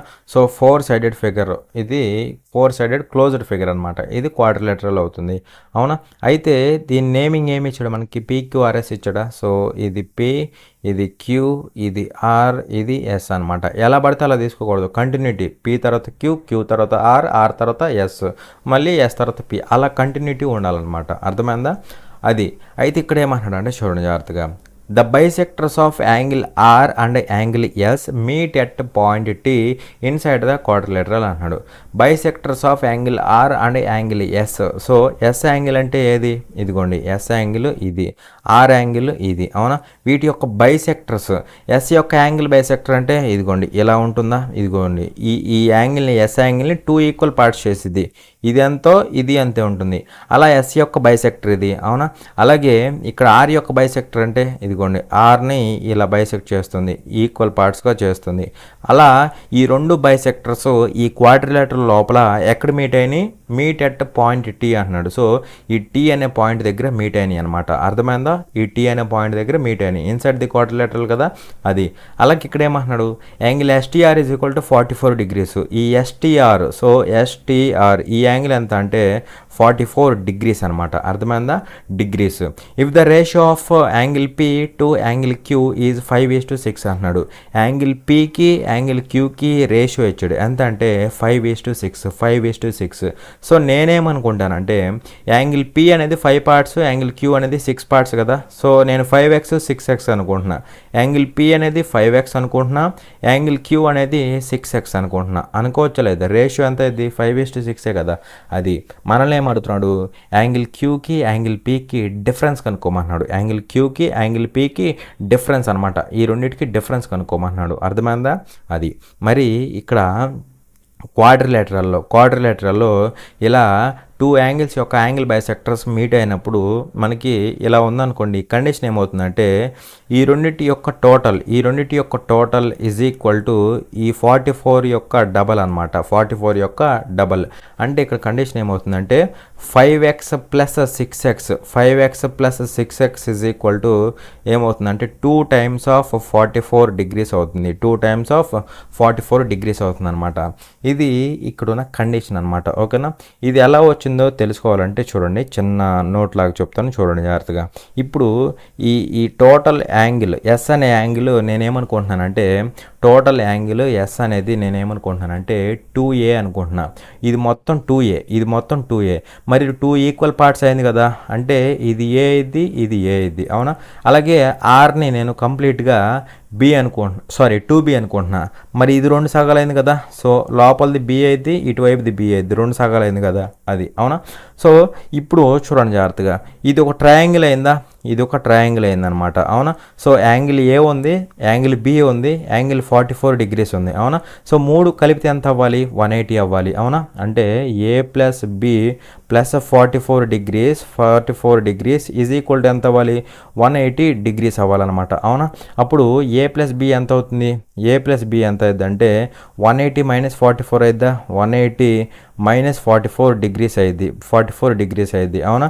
సో ఈ రిలేషన్ అలా వదిలేసేయండి. ఇప్పుడు చూడండి జాగ్రత్తగా, ఈ క్వాడ్రిలేటరల్లో టోటల్ యాంగిల్ ఎంత అవుతుంది? 360 డిగ్రీస్ అవుతుంది, అవునా? అంటే ఏమవుతుందంటే చూడండి, 5x ప్లస్ 6x ఈ రెండింటి యొక్క టోటల్ ప్లస్ ఇదొక యాంగిల్ కదా, ఈ యాంగిల్ 2b, ఈ యాంగిల్ 2a. సో టోటల్ ఎంత అవుతుంది? 2 ఇంటూ ఏ ప్లస్ బి అయిద్దా, అంటే 2a ప్లస్ 2b. ఇవి 4 యాంగిల్స్. ఈ 4టి యొక్క సమ్ ఎంత అవ్వాలంటే 360 డిగ్రీస్ అవ్వాలి, అవునా? సో ఇది ఎంత అయిద్ది అంటే ఇది అలా వదిలేసేయండి. ప్లస్ 2 ఇంటూ ఏ ప్లస్ బి రాసుకోవచ్చా? 2 ఇంటూ ఏ ప్లస్ బి. 2 ఇంటూ ఏ ప్లస్ బి అంటే ఏమవుతుంది? ఏ ప్లస్ బి అంటే ఇది, దీనికి ఇంటూ 2 చేయటమే కదా. సో దీని వాల్యూ ఏమైంది? 2 ఇంటూ చేయండి. ఇక్కడ చేస్తే ఏమైంది అంటే చూడండి, 360 అయిద్దా, 360 డిగ్రీస్ మైనస్ 2 ఇంటూ 44 డిగ్రీస్ అయిద్దా, 2 ఇంటూ 44 డిగ్రీస్. ఇక్కడేమో ఇది 5x ప్లస్ 6x అయిద్దా, 5x plus 6x plus 360 minus 2 into 44 is equal to 360 అయిద్దా, ఈజ్ ఈక్వల్ టు 360. సో ఇక్కడ చూస్తే ఏమైంది అంటే చూడండి, ఇక్కడ ప్లస్ 360, ఇటు సైడ్ 360 ఈక్వల్ టు అవతల ఉన్నాయి కాబట్టి క్యాన్సిల్ అవుతుంది. ఇక్కడ చూస్తే ఏమవుతుంది? 5x ప్లస్ 6x అయిద్దా, 5x ప్లస్ 6x అయింది. ఈ మైనస్ 2 ఇంటూ 44 డిగ్రీస్ని ఇటు పట్టుకురా, అప్పుడు ఇదేమైంది? 2 ఇంటూ 44 డిగ్రీస్ అయిద్దా, 2 ఇంటూ 44 డిగ్రీస్ అనమాట. సో ఇలా మనకి ప్రూఫ్ అయితే ఉంటుందన్నమాట. అర్థమైందా? ఇలా మనకి ప్రూఫ్ అయితే ఉంటుంది. ఇక్కడ ట్రయాంగిల్ తీసుకొని మనం ఏమని చెప్పాం? A plus B equal to 180 degrees minus 44 degrees అనేసి చెప్పాం, అవునా? అది మరి ఇక్కడ టోటల్ ఈ క్వాడ్రిలేటరల్ తీసుకుంటే ఏమవుతుంది? 4 యాంగిల్స్ యొక్క టోటల్ ఎంత అవ్వాలంటే 180 అవ్వాలన్నమాట, 180 అవ్వాలి. సో ఇక్కడ 5x, ఇక్కడ 6x, 5x ప్లస్ 6x, ఇక్కడ 2a, ఇక్కడ 2a ప్లస్ 2b, అవునా? సో 360. 5x ప్లస్ 6x రాశాను, 2a ప్లస్ 2bని 2 ఇంటూ ఏ ప్లస్ బి రాశా. ఏ ప్లస్ బి అంటే 180 మైనస్ 44, 2 ఇంటూ చేయాలి కదా, 360 మైనస్ 2 ఇంటూ 44 చేశా. ఈజ్ ఈక్వల్ టు ఎంత రావాలి? టోటల్ 360 రావాలి. So 360 get cancelled. 5x plus 6x is equal to ఏమైంది? 2 ఇంటూ 44 డిగ్రీస్ అయింది. సో ఇది మనకున్న ప్రూఫ్ అనమాట. అర్థమైందా? సో ప్రూఫ్ తెలుసుకోండి. నేను ఇక్కడ ఎక్స్ట్రాగా చెప్పా, కానీ మీరు చేయాల్సిన అవసరం లేదు, డైరెక్ట్గా మీరు కొట్టేసేయాలన్నమాట. అర్థమైందా? సో ఏం చేయాలి? ఆ రేషియో ఏదైతే ఇచ్చాడో 5x 6x కదా.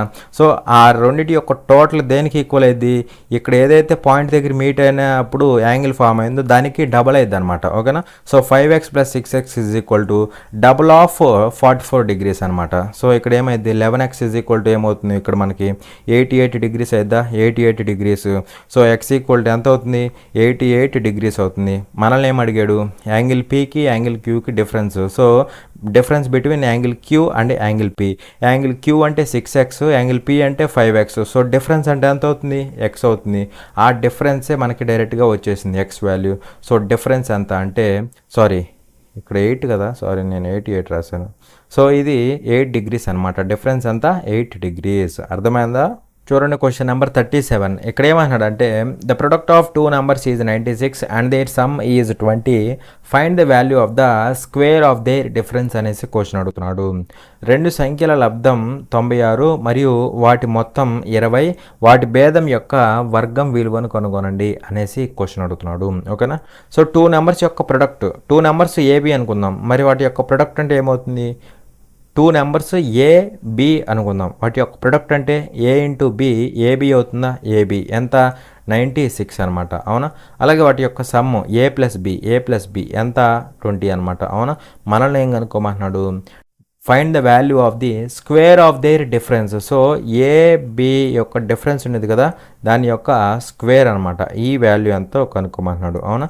మరి ఇక్కడ మనకు ఒక రిలేషన్ ఉంది.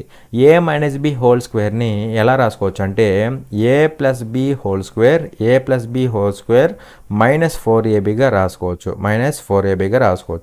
సో సబ్స్టిట్యూట్ చేస్తే ఆన్సర్ అయిపోయింది.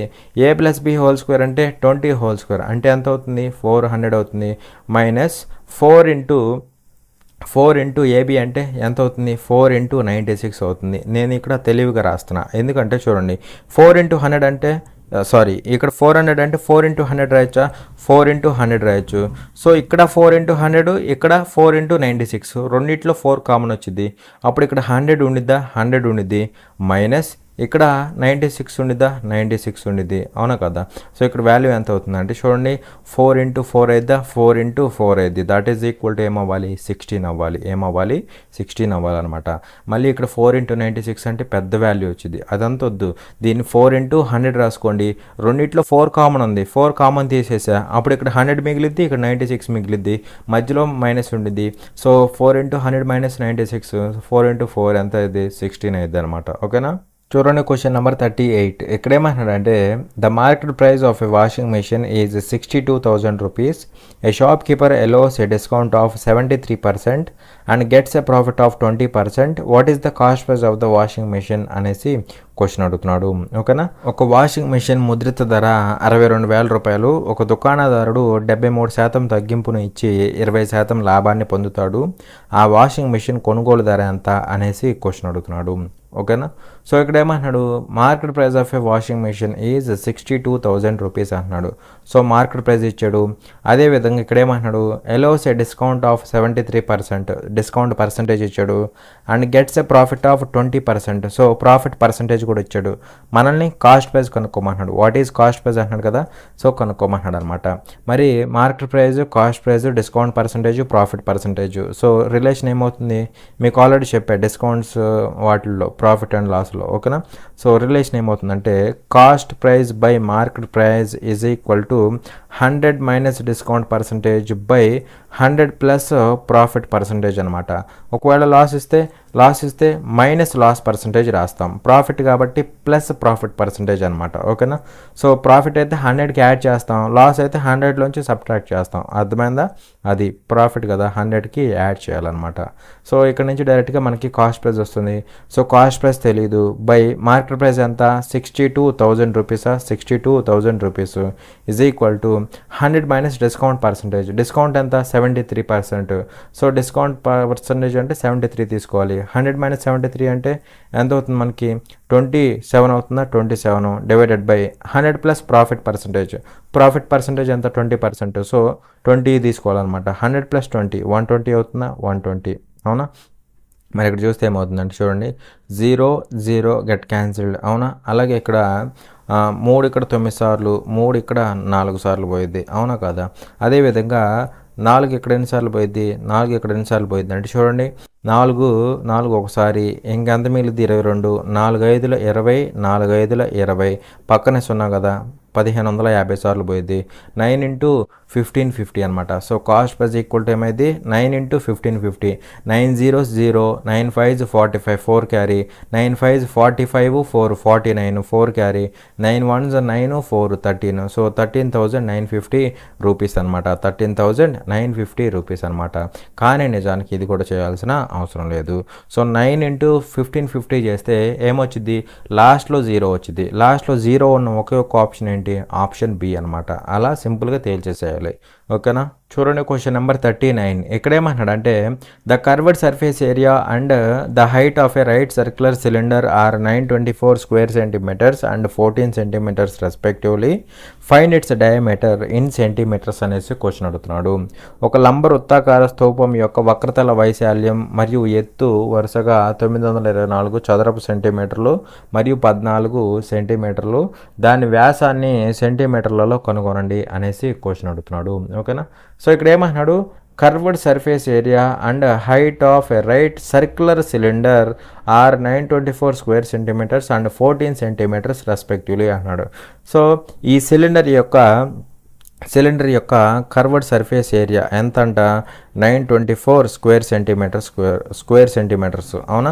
అలాగే హైట్ వచ్చేసరికి 14 సెంటీమీటర్. మనల్ని ఏం కనుక్కోమంటున్నాడు, డయామీటర్ ఎంతో కనుక్కోమంటున్నాడు, అవునా కదా, డయామీటర్ కనుక్కోమంటున్నాడు.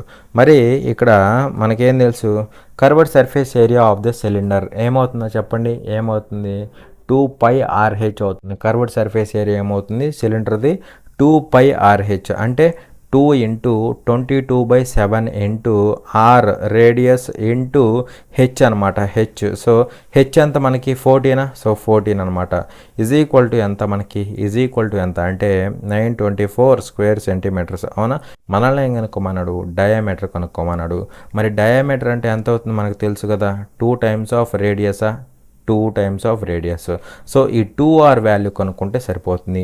మరి ఇక్కడ 2 ఉంది, r ఉంది, 2r. ఈ రెండింటిని ఇక్కడ వదిలేసేస్తే మనకేమవుతుంది, డయామీటర్ అవుతుందా, డయామీటర్ అవుతుంది. ఈ 22/7 14, ఇటు సైడ్ 924, ఈ మూడిట్లో క్యాన్సిల్ చేసుకుంటే ఆన్సర్ వస్తుంది, అవునా కాదా. సో ఇక్కడ చూస్తే ఏమవుతుందంటే చూడండి, 7 1 టైము, 7 ఇక్కడ 2 టైమ్సా, 7 2 టైమ్స్ అవునా. అలాగే ఇక్కడ చూడండి, ఇక్కడ 2 1 టైము, 2 ఇక్కడ ఎన్ని టైమ్స్, లేదంటే డైరెక్ట్ 11 క్యాన్సిల్ చేయండి. 11 ఇక్కడ 2 టైమ్సా, 11 ఇక్కడ 2 టైమ్స్, 11 ఇక్కడ 84 టైమ్స్ పోతుందా, 84 టైమ్స్. సో ఇక్కడ 2 2 4 అవుతుందా, 4 ఇక్కడ 84లో 21 టైమ్స్ పోతుంది, అవునా.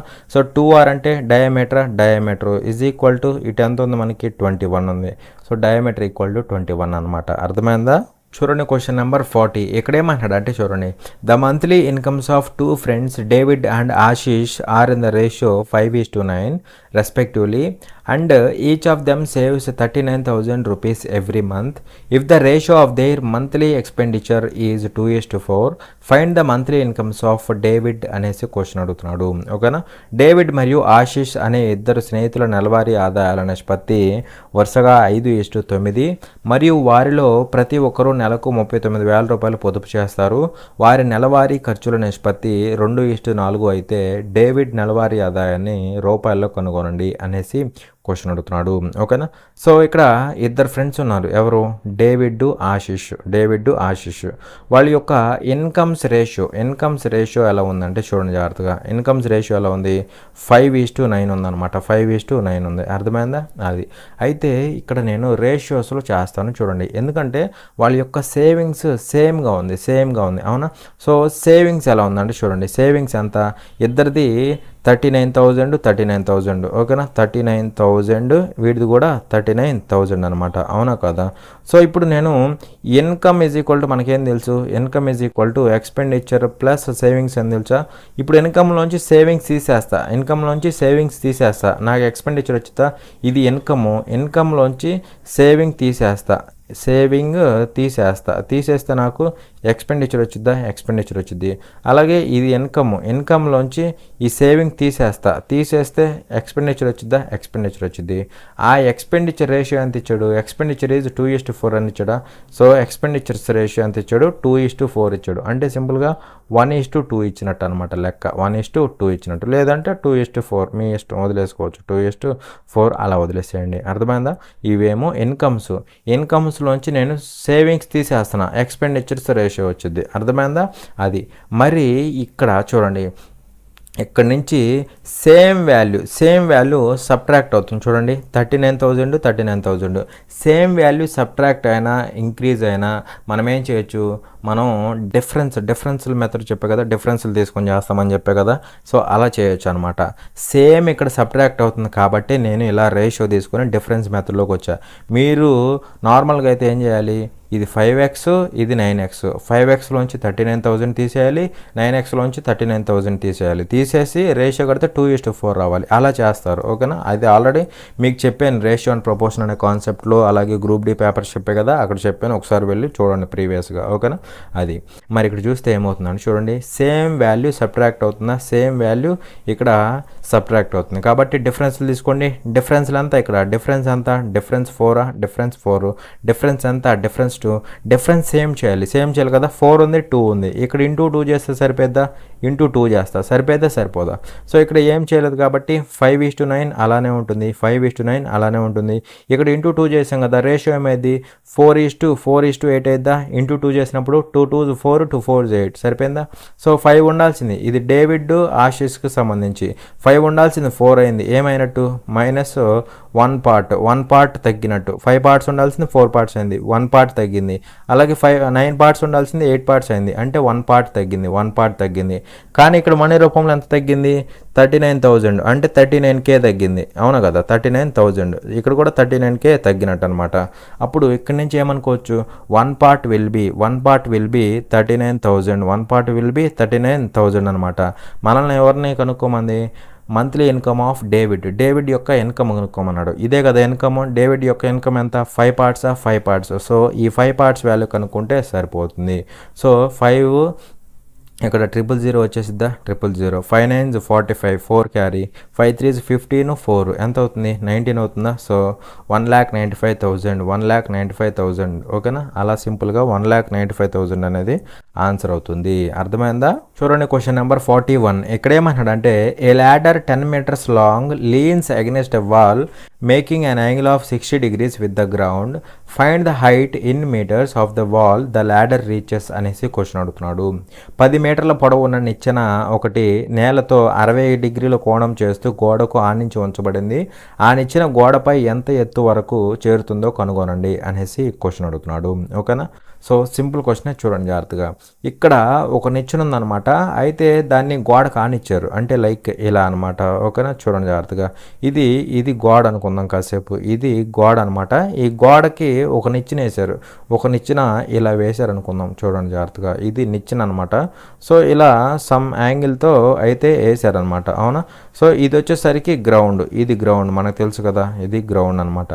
అయితే ఇక్కడ ఏమన్నాడు అంటే చూడండి, ల్యాడర్ 10 meters లాంగ్ అన్నాడు. ఇది నిచ్చెన కదా, సో దీని యొక్క లెంత్ ఎంత, ఇది 10 meters అనమాట, 10 meters. Beans against a wall making an angle of 60 degrees with the ground అన్నాడు. సో ఇది ఇలా వేసినప్పుడు ఈ నిచ్చెన గ్రౌండ్తో 60 degrees యాంగిల్ని ఫామ్ చేస్తుంది అనమాట, ఇది వచ్చేసరికి వాల్ అనమాట. అవునా. అయితే ఇక్కడ వీడియో ఏమంటాడు అంటే చూడండి, find the height of the wall the ladder reaches అంటున్నాడు. ఇక్కడ ఈ నిచ్చెన ఎంతవరకు అయితే ఉందో అంతవరకు ఈ వాల్ యొక్క హైట్ కనుక్కోమన్నాడు అనమాట. ఓకేనా. సో ఇక్కడ నిచ్చెన ఎంతవరకు రీచ్ అయింది, ఈ పాయింట్ వరకు రీచ్ అయింది. ఆ పాయింట్ వరకు రీచ్ అయింది కదా, అప్పుడు ఆ హైట్ కనుక్కోమన్నాడు అనమాట, వాల్ యొక్క హైట్ కనుక్కోమంటున్నాడు. అర్థమైందా. అయితే ఇక్కడ వీడేమన్నాడు, find the height of the wall the ladder reaches అంటున్నాడు. అయితే ఇక్కడ ల్యాడర్ ఎంతవరకు రీచ్ అయిందో ఆ హైట్ని కనుక్కోమంటున్నాడు. మరి ఇక్కడ ఈ నిచ్చెన ఎక్కడి వరకు రీచ్ అయింది, వాల్లో ఇదిగో ఈ పార్ట్ వరకు రీచ్ అయింది. అవునా. సో గ్రౌండ్ నుంచి ఈ పార్ట్కి రీచ్ అయింది. అయితే ఈ హైట్ కనుక్కోమంటున్నాడు అనమాట. ఓకేనా. సో ఈ హైట్ కనుక్కోమంటున్నాడు. అర్థమైందా. అది మరి ఇక్కడ చూస్తే ఇది 60 degrees ఉందా, 60 degrees. ఇది ఎగ్జాక్ట్గా 90 ఉండిద్దా, 90 ఉండిద్ది. సో ఇక్కడ రైట్ యాంగిల్ ట్రయాంగిల్లో మనకి ఆపోజిట్ సైడ్ ఉంది, 60కి ఆపోజిట్ ఉంది, హైపోటెన్యూస్ ఉంది. కాబట్టి ఏం తీసుకోవచ్చు, sin 60 తీసుకోవచ్చా, sin 60 తీసుకోవచ్చు అనమాట. sin 60 is equal to opposite by hypotenuse అంటే h/10 మీటర్స్ అనమాట. అవునా, sin 60 అంటే √3/2 √3/2 is equal to h/10 h/10 అనమాట. సో ఇక్కడ చూస్తే ఏమవుతుంది, 2 1 టైము, 2 ఇక్కడ 5 టైమ్స్, h ఈక్వల్ టు ఏమవుతుంది, h ఈక్వల్ టు 5√3 మీటర్స్ అవుతుంది, 5√3 మీటర్స్ అవుతుంది అనమాట. That is option D. అర్థమైందా? చూడండి క్వశ్చన్ నెంబర్ 42. ఇక్కడ ఏమన్నాడంటే P and Q together can fill a cistern with water in 9 hours. If P alone can fill the cistern with water in 36 hours, then in how many hours will Q alone fill 1/4 of the same cistern with water అనేసి question అడుగుతున్నాడు. ఓకేనా, P మరియు Q కలిసి ఒక తొట్టిని 9 గంటల్లో నీటితో నింపగలరు. P ఒక్కడే ఆ తొట్టిని 36 గంటల్లో నింపగలిగితే Q ఒక్కడే అదే తొట్టిలో 4వ వంతు భాగాన్ని ఎన్ని గంటల్లో నింపగలడు అనేసి క్వశ్చన్ అడుగుతున్నాడు. ఓకేనా, సో చూడండి ఇక్కడ ఏమంటున్నాడు, P and Q together can fill a season with water in 9 hours. So ఇక్కడ PQ వీళ్ళిద్దరూ కలిసి ఫిల్ చేస్తున్నారు, ఒక తొట్టిని ఫిల్ చేస్తున్నారు. ఎన్ని గంటల్లో, 9 hours ఫిల్ చేస్తున్నారు. కాబట్టి ఇద్దరు ప్లస్లు తీసుకోవాలన్నమాట. ఇద్దరికి ఫిల్ చేస్తే ప్లస్, అదేవిధంగా ఎంటీ చేస్తే మైనస్ అనమాట. ఓకేనా, అలాగే ఇక్కడ ఏమంటున్నాడు, P alone can fill the cistern with water in 36 hours. P ఒక్కడే ఫిల్ చేస్తేనేమో 36 hours అయితే టైం పడుతుంది.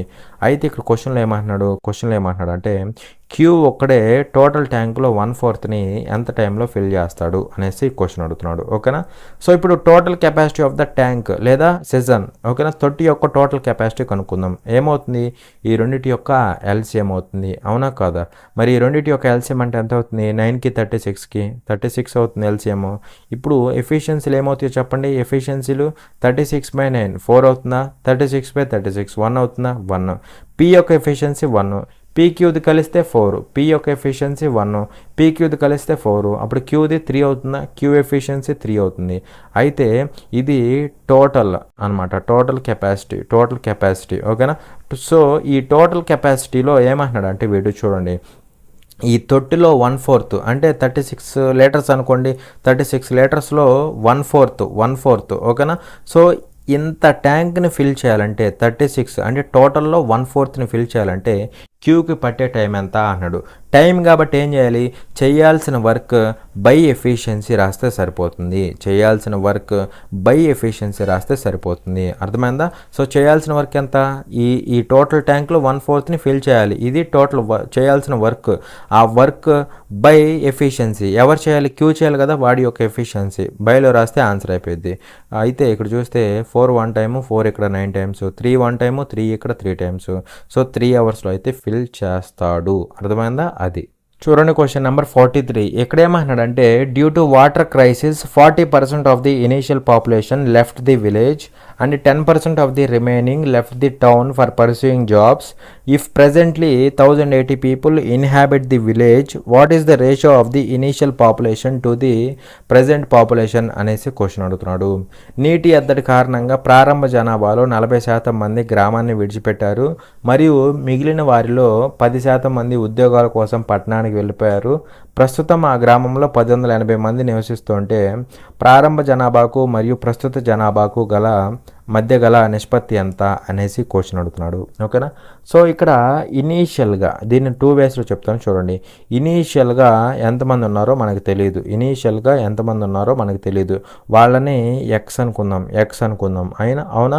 అయితే ఇక్కడ ఇందులో ఏమవుతుందంటే చూడండి, 40% of the initial population left the village. So 40% వెళ్ళిపోతున్నారు.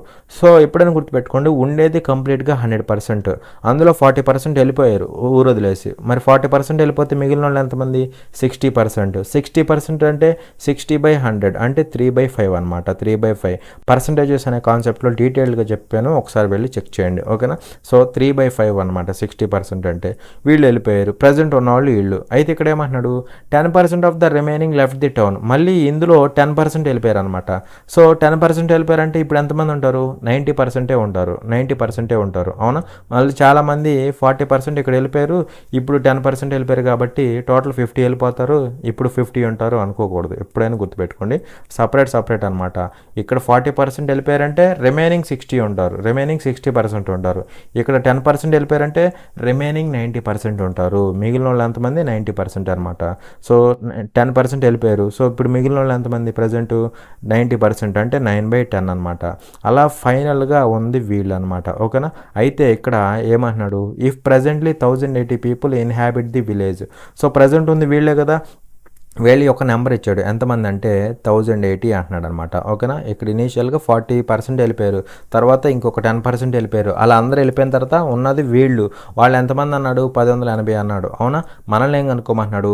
ఇనీషియల్ పాపులేషన్కి ప్రజెంట్ ఉన్న పాపులేషన్కి, ఓకేనా, ఇనీషియల్ పాపులేషన్కి ప్రజెంట్ ఉన్న పాపులేషన్కి రేషియో ఫైండ్ అవుట్ చేయమంటున్నాడు. Initial population X, present population ఏమో 1080. సో ఈ రెండింటికి రేషియో కనుక్కోమంటున్నాడు. సో ఇక్కడ ఇది ప్రజెంట్, ఇది ఇనీషియల్ కదా. సో రేషియో కట్టండి. ఎక్స్ వాల్యూ ఎంత అవుతుందో చెప్పండి. ఎక్స్ వాల్యూ ఎంత అవుతుందంటే ఇక్కడ 9 ఇక్కడ ఎన్నిసార్లు పోయిద్ది? 120 టైమ్స్ పోయిద్ది. 3 1 టైము, 3 ఇక్కడ 40 times. So X equal to ఏమైద్ది? 50 × 40 ఎంత అవుతుంది? 2000 అయిద్దా? 2000. సో ఇనీషియల్ పాపులేషన్ ఎక్స్ కదా, సో 2000 ఈస్ట్ ప్రజెంట్ పాపులేషన్ ఎంత అనుకున్నాం? 1080 కదా, సో 1080. సో రేషియో కడితే సరిపోద్ది. మరి ఇక్కడ చూస్తే 0 0 గెట్ క్యాన్సిల్డ్. ఇక్కడ 4 పోయిద్దా? 4 ఇక్కడ ఎన్ని టైమ్స్? 50 టైమ్స్. 4 ఇక్కడ 27 టైమ్స్ పోయిద్దా? 27 టైమ్స్ పోయిద్ది అనమాట. సో 50:27. కానీ ఇదంతా చేయాల్సిన అవసరం లేదు. సో డైరెక్ట్గా కొట్టేసేయాలన్నమాట. సో ఎలాగంటే చూడండి, ఇనీషియల్గా ఎంతమంది వెళ్ళిపోయారు? 40% వెళ్ళిపోయారు. 40% వెళ్ళిపోయారు అనమాట. 40% అంటే ఎంత ఫ్రాక్షన్లో? 2/5 2/5 పర్సంటేజెస్ అనే కాన్సెప్ట్ ఉంది. ఒకసారి వెళ్ళి ప్లేలిస్ట్లో చెక్ చేయండి. ఓకేనా? కంప్లీట్ కాన్సెప్ట్ ఉంది. 40% అంటే 2/5 వెళ్ళిపోయారు కదా, మైనస్ అనమాట. అంటే ఇనీషియల్కి ఫైనల్ అంటే సింపుల్గా ప్రజెంట్ అనమాట. Final is nothing but present ఉన్నవాళ్ళు అనమాట. వెళ్ళిపోయిన తర్వాత ప్రజెంట్ ఉన్నవాళ్ళు. Final is nothing but present ఉన్నవాళ్ళు అనమాట. ఇనీషియల్గా 5 పార్ట్స్ ఉంటే అందులోంచి 2 పార్ట్స్ వెళ్ళిపోయారు. అంటే ప్రజెంట్ ఎంతమంది ఉంటారు? 3 పార్ట్స్ ఉంటారు అనమాట. Present 3 parts. నెక్స్ట్ ఇంకొక 10% వెళ్ళిపోయారు. సో 10% మైనస్ అయిపోయారు అనమాట. 10% అంటే ఫ్రాక్షన్లో 1/10 అయింది, మైనస్ కదా. సో ఇది అంటే ఇనీషియల్గా 10 ఉండాల్సిన వాళ్ళు 1 తగ్గిపోతున్నారు. అంటే 9 పార్ట్స్ ఉంటున్నారు అనమాట. 1 వెళ్ళిపోతున్నారు, 9 పార్ట్స్ ఉంటున్నారు. సో రేషియో కట్టమన్నాడు. సో ఇక్కడ క్యాన్సిల్ చేస్తే సరిపోతుంది. ఆపోజిట్లో క్యాన్సిల్ అయితే క్యాన్సిల్ చేయండి, లేదంటే వదిలేసేయండి. క్యాన్సిల్ అవ్వట్లేదు కదా, కొట్టేసే. 5 × 10 ఎంత అవుతుంది? 50 అవుతుంది. ఈస్ట్ 3 × 9 ఎంత అవుతుంది? 27 అవుతుంది. అలా ఇనీషియల్కి ఫైనల్కి లేదా ఇనీషియల్కి ప్రజెంట్కి రేషియో ఏమవుతుంది? 50:27 అవుతుంది. 50:27 అనమాట. అర్థమైందా? చూడండి క్వశ్చన్ నెంబర్ 44. ఇక్కడ ఏమంటాడంటే, a cistern has a hole at the bottom through which water leaks. A tap can fill the season in 9 hours and the hole at the bottom can empty the fully filled season in 12 hours. If both the tap and the hole are open, then what will be the time taken to completely fill the empty season అనేసి question అడుగుతున్నాడు. ఒక తొట్టి అడుగు భాగంలో ఉన్న రంధ్రం ద్వారా నీరు కారుతుంది. ఒక కుళాయి ఆ తొట్టిని 9 గంటల్లో నింపగలదు మరియు అడుగున ఉన్న రంధ్రం పూర్తిగా నిండిన తొట్టిని 12 గంటల్లో ఖాళీ చేయగలదు. కుళాయి మరియు రంధ్రం రెండూ తెరిచి ఉంటే ఖాళీగా ఉన్న తొట్టి పూర్తిగా నిండడానికి ఎంత సమయం పడుతుంది అనేసి క్వశ్చన్ అడుగుతున్నాడు. ఓకేనా? సో ఇక్కడ చూడండి జాగ్రత్తగా. A cistern has a hole at the bottom through which water leaks. So ఇక్కడ సిజన్ తొట్టికి కింద ఒక బొక్క ఉందన్నమాట. అయితే ఆ బొక్కలో ఉన్న వాటర్ వెళ్ళిపోతాయి అనమాట, లీక్ అయిపోతాయి. అంటే ఎంటీ అవుతుంది అనమాట. ఆ హోల్ ద్వారా వాటర్ అనేది ఎంటీ అవుతుంది. అంటే సింపుల్గా ఆ హోల్ ఏం చేస్తుంది? వాటర్ని ఎంటీ చేస్తుంది అనమాట. అర్థమైందా? అది. అలాగే ఇక్కడ ఏమంటున్నాడు? A tap can fill the cistern in 9 hours అంటున్నాడు. ఇక్కడ ట్యాప్ ఉంది, హోల్ ఉంది, రెండు ఉన్నాయి అనమాట. హోల్ ఏమో ఎంటీ చేస్తుంది, సీజన్ని ఖాళీ చేస్తుంది. ట్యాప్ ఏమో ఫిల్ చేస్తుంది. ఓకేనా? అది. అయితే ఇక్కడ అర్థమైంది కదా. ఇప్పుడు చూడండి ఏమంటున్నాడంటే, a tap can fill the cistern in 9 hours. ట్యాప్ని టీ అనుకుంటున్నా, హోల్ని హెచ్ అనుకుంటున్నా. ట్యాప్ని టీ అనుకుంటున్నా, హోల్ని హెచ్ అనుకుంటున్నా. ట్యాప్ ఏం చేస్తుంది? ఫిల్ చేస్తుంది కాబట్టి ప్లస్. సో ట్యాప్ సీజన్ని ఎన్ని గంటల్లో ఫిల్ చేస్తుంది? Tap can fill the cistern in 9 hours. So 9 hours fill చేస్తుంది. Okay. And the hole at the bottom can empty the fully filled cistern in 12 hours. Hole వచ్చేసరికి empty చేస్తుంది. So ఎన్ని అవర్స్లో empty చేస్తుంది? ఇది 12 అవర్స్లో ఎంటీ చేస్తుంది. ఓకే, అలాగే ఇక్కడ ఏమంటున్నాడు, if the tap and the hole are open what will be the time taken to completely fill the cistern అంటున్నాడు. To completely fill the empty cistern అంటున్నాడు.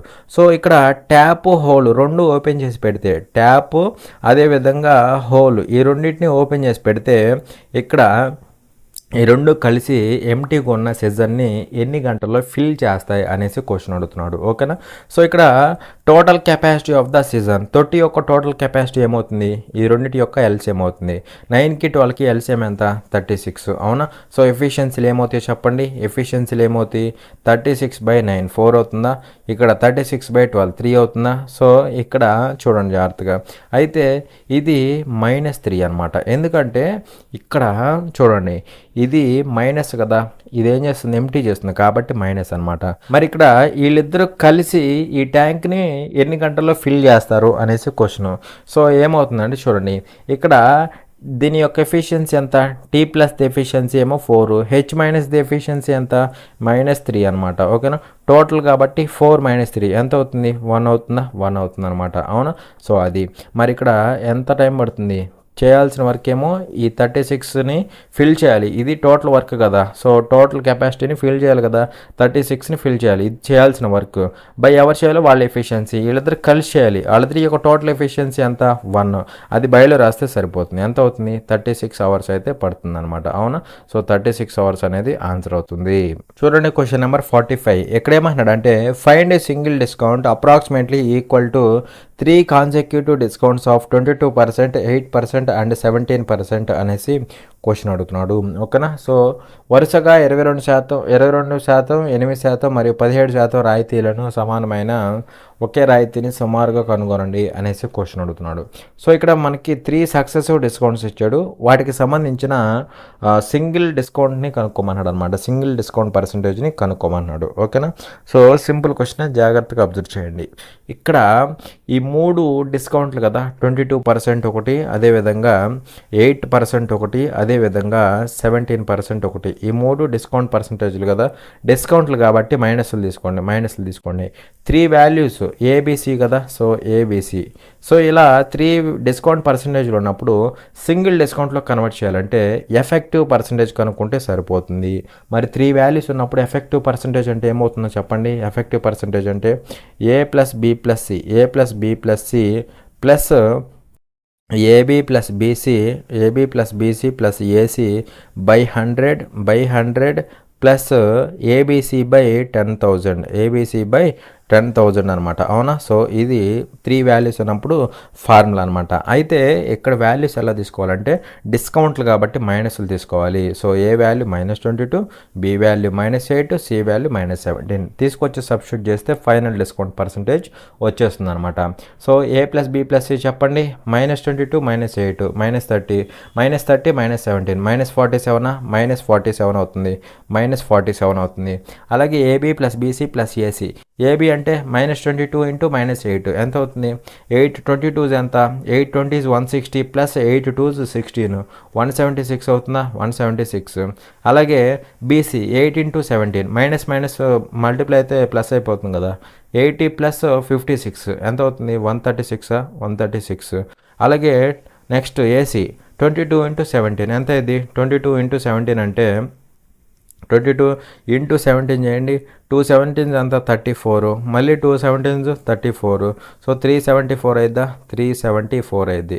సో ఇక్కడ చేస్తే ఏమవుతుందంటే చూడండి జాగ్రత్తగా, ఇక్కడ ఏమవుతుందంటే ఇదేమో ఏబి, ఇదేమో బీసీ, ఇదేమో ఏసీ. యాడ్ చేయండి, యాడ్ చేస్తే 6 4 10 16, 1 వచ్చింది ఇక్కడికి, 7 3 10 18. అవునా. సో ఇక్కడ 1, ఇక్కడ 686 అన్ని ప్లస్లు అయిపోతాయి కదా, +686/100 అంటే ఎంత ఇది, 6.86 అయితే అయితే 6.86. అర్థమైందా? నెక్స్ట్ ఏబీసీ కనుక్కోవాలి. ఏబీసీ సో -22 ఇంటూ -8 ఇంటూ -17 అంటే ఫైనల్గా 3 మైనస్లు మల్టిప్లై అయితే మైనసే వచ్చింది. ఇప్పుడు డైరెక్ట్గా 22 ఇంటూ 8 ఇంటూ 17 చేసేసి ఇక్కడ మనకి 22 ఇంటూ 17 ఎంత వచ్చింది, ఏసీ ఎంత వచ్చింది, 374 వచ్చిందా? సింపుల్ చేస్తున్నా చూడండి, 374. ఏసీ ఎంత వచ్చింది, 374 ఇంటూ బి చేయండి ఇంటూ 8. సో ఇది ఏబీసీ, ఇది ఏసీ ఇంటూ బి సరిపోద్దా? ఏబీసీ 8 4s ఎంత, 8 4s 32, 3 క్యారీ, 8 7s ఎంత 56, 3 59, 5 క్యారీ, 8 3s 24, 5 29, 29 బయట 10,000 కదా, ఏమైందంటే 0.2992 అయిద్దా, 2992 అయింది. మైనస్ యాడ్ చేస్తే ఎంత అయితే మనకి -47.2992 అయిద్దా. ఇక్కడ ప్లస్ 6.86 తీసుకో. సో ఇక్కడ -47.2992 ప్లస్ 6.8600 అవునా? సో ఇక్కడ ఏమవుతుంది, తీసేస్తే ఏమైంది చెప్పండి, మైనస్ వచ్చింది కంప్లీట్గా. 47లోంచి 6 తీసేది సింపుల్గా. సో 2లోంచి 2 పోతే 2, 9లోంచి 9, ఇక్కడ 9లోంచి 6 పోతే 3, 12లోంచి 8 పోతే, 12లోంచి 8 పోతే ఎంత, 12లోంచి 8 పోతే 4, ఇక్కడ 6లోంచి 6 పోతే 0, 40 అవుతుందా? సో -40 పాయింట్ సంథింగ్ రావాలి, -40.43 అలా రావాలి. మైనస్ అంటే ఇది డిస్కౌంట్ని ఇండికేట్ చేస్తుంది. సో ఎంత అవుతుంది, అప్రాక్సిమేట్గా 40.44 అవుతుందా? 4392 అంటే అప్రాక్సిమేట్గా 40.44% అవుతుంది అనమాట, 44% అవుతుంది. అలా మనకి సింపుల్గా అయిపోతుంది. ఓకేనా? అలా చేయొచ్చు. లేదు అంటే ఇక్కడ రెండింటికి కట్టుకొని చేయొచ్చు. ఎలాగంటే చూడండి, ఇక్కడ ఫస్ట్ 22% డిస్కౌంట్, నెక్స్ట్ 8% డిస్కౌంట్, ఆ నెక్స్ట్ 17% డిస్కౌంట్ అవునా? ఈ రెండింటికి ఎఫెక్టివ్ పర్సంటేజ్ కట్టండి ఏబీ. ఓకేనా? సో ఏబీ అనుకుంటే ఏమవుతుంది, ఈ రెండింటికి కట్టండి, ఏమవుతుందండి చూడండి, రెండింటిని యాడ్ చేయండి, -30 అవుతుందా, -30 మల్టిప్లై చేస్తే ఏమవుతుంది, 160 16 176 ప్లస్ 176 బై 100 చేస్తాం కదా, ఏమవుతుంది formula A plus B plus AB by 100 కదా. సో రెండింటికి కాబట్టి ఏబీ బై 100 చేస్తాం. సో అది పెట్టేస్తే అయిపోతుంది. మరి ఇక్కడ చూస్తే ఇది ఎంత అవుతుంది, మైనస్ ఎంత అవుతుందంటే 28.24 అయిద్దా, 28.24. ఇప్పుడు ఈ రెండింటికి కలిపి ఎంత వచ్చింది, ఇది వచ్చింది. ఇప్పుడు ఇది ఈ రెండింటికి చేయండి, ఇది ఏ అనుకోండి, ఇది బి అనుకోండి, ఈ రెండింటికి కలిపి చేయండి సరిపోతుంది. ఓకేనా? మరి ఈ రెండింటిని యాడ్ చేయాలి కదా, ఈ రెండింటిని యాడ్ చేస్తే ఏమైందో చెప్పండి, ఇదేమో 17%.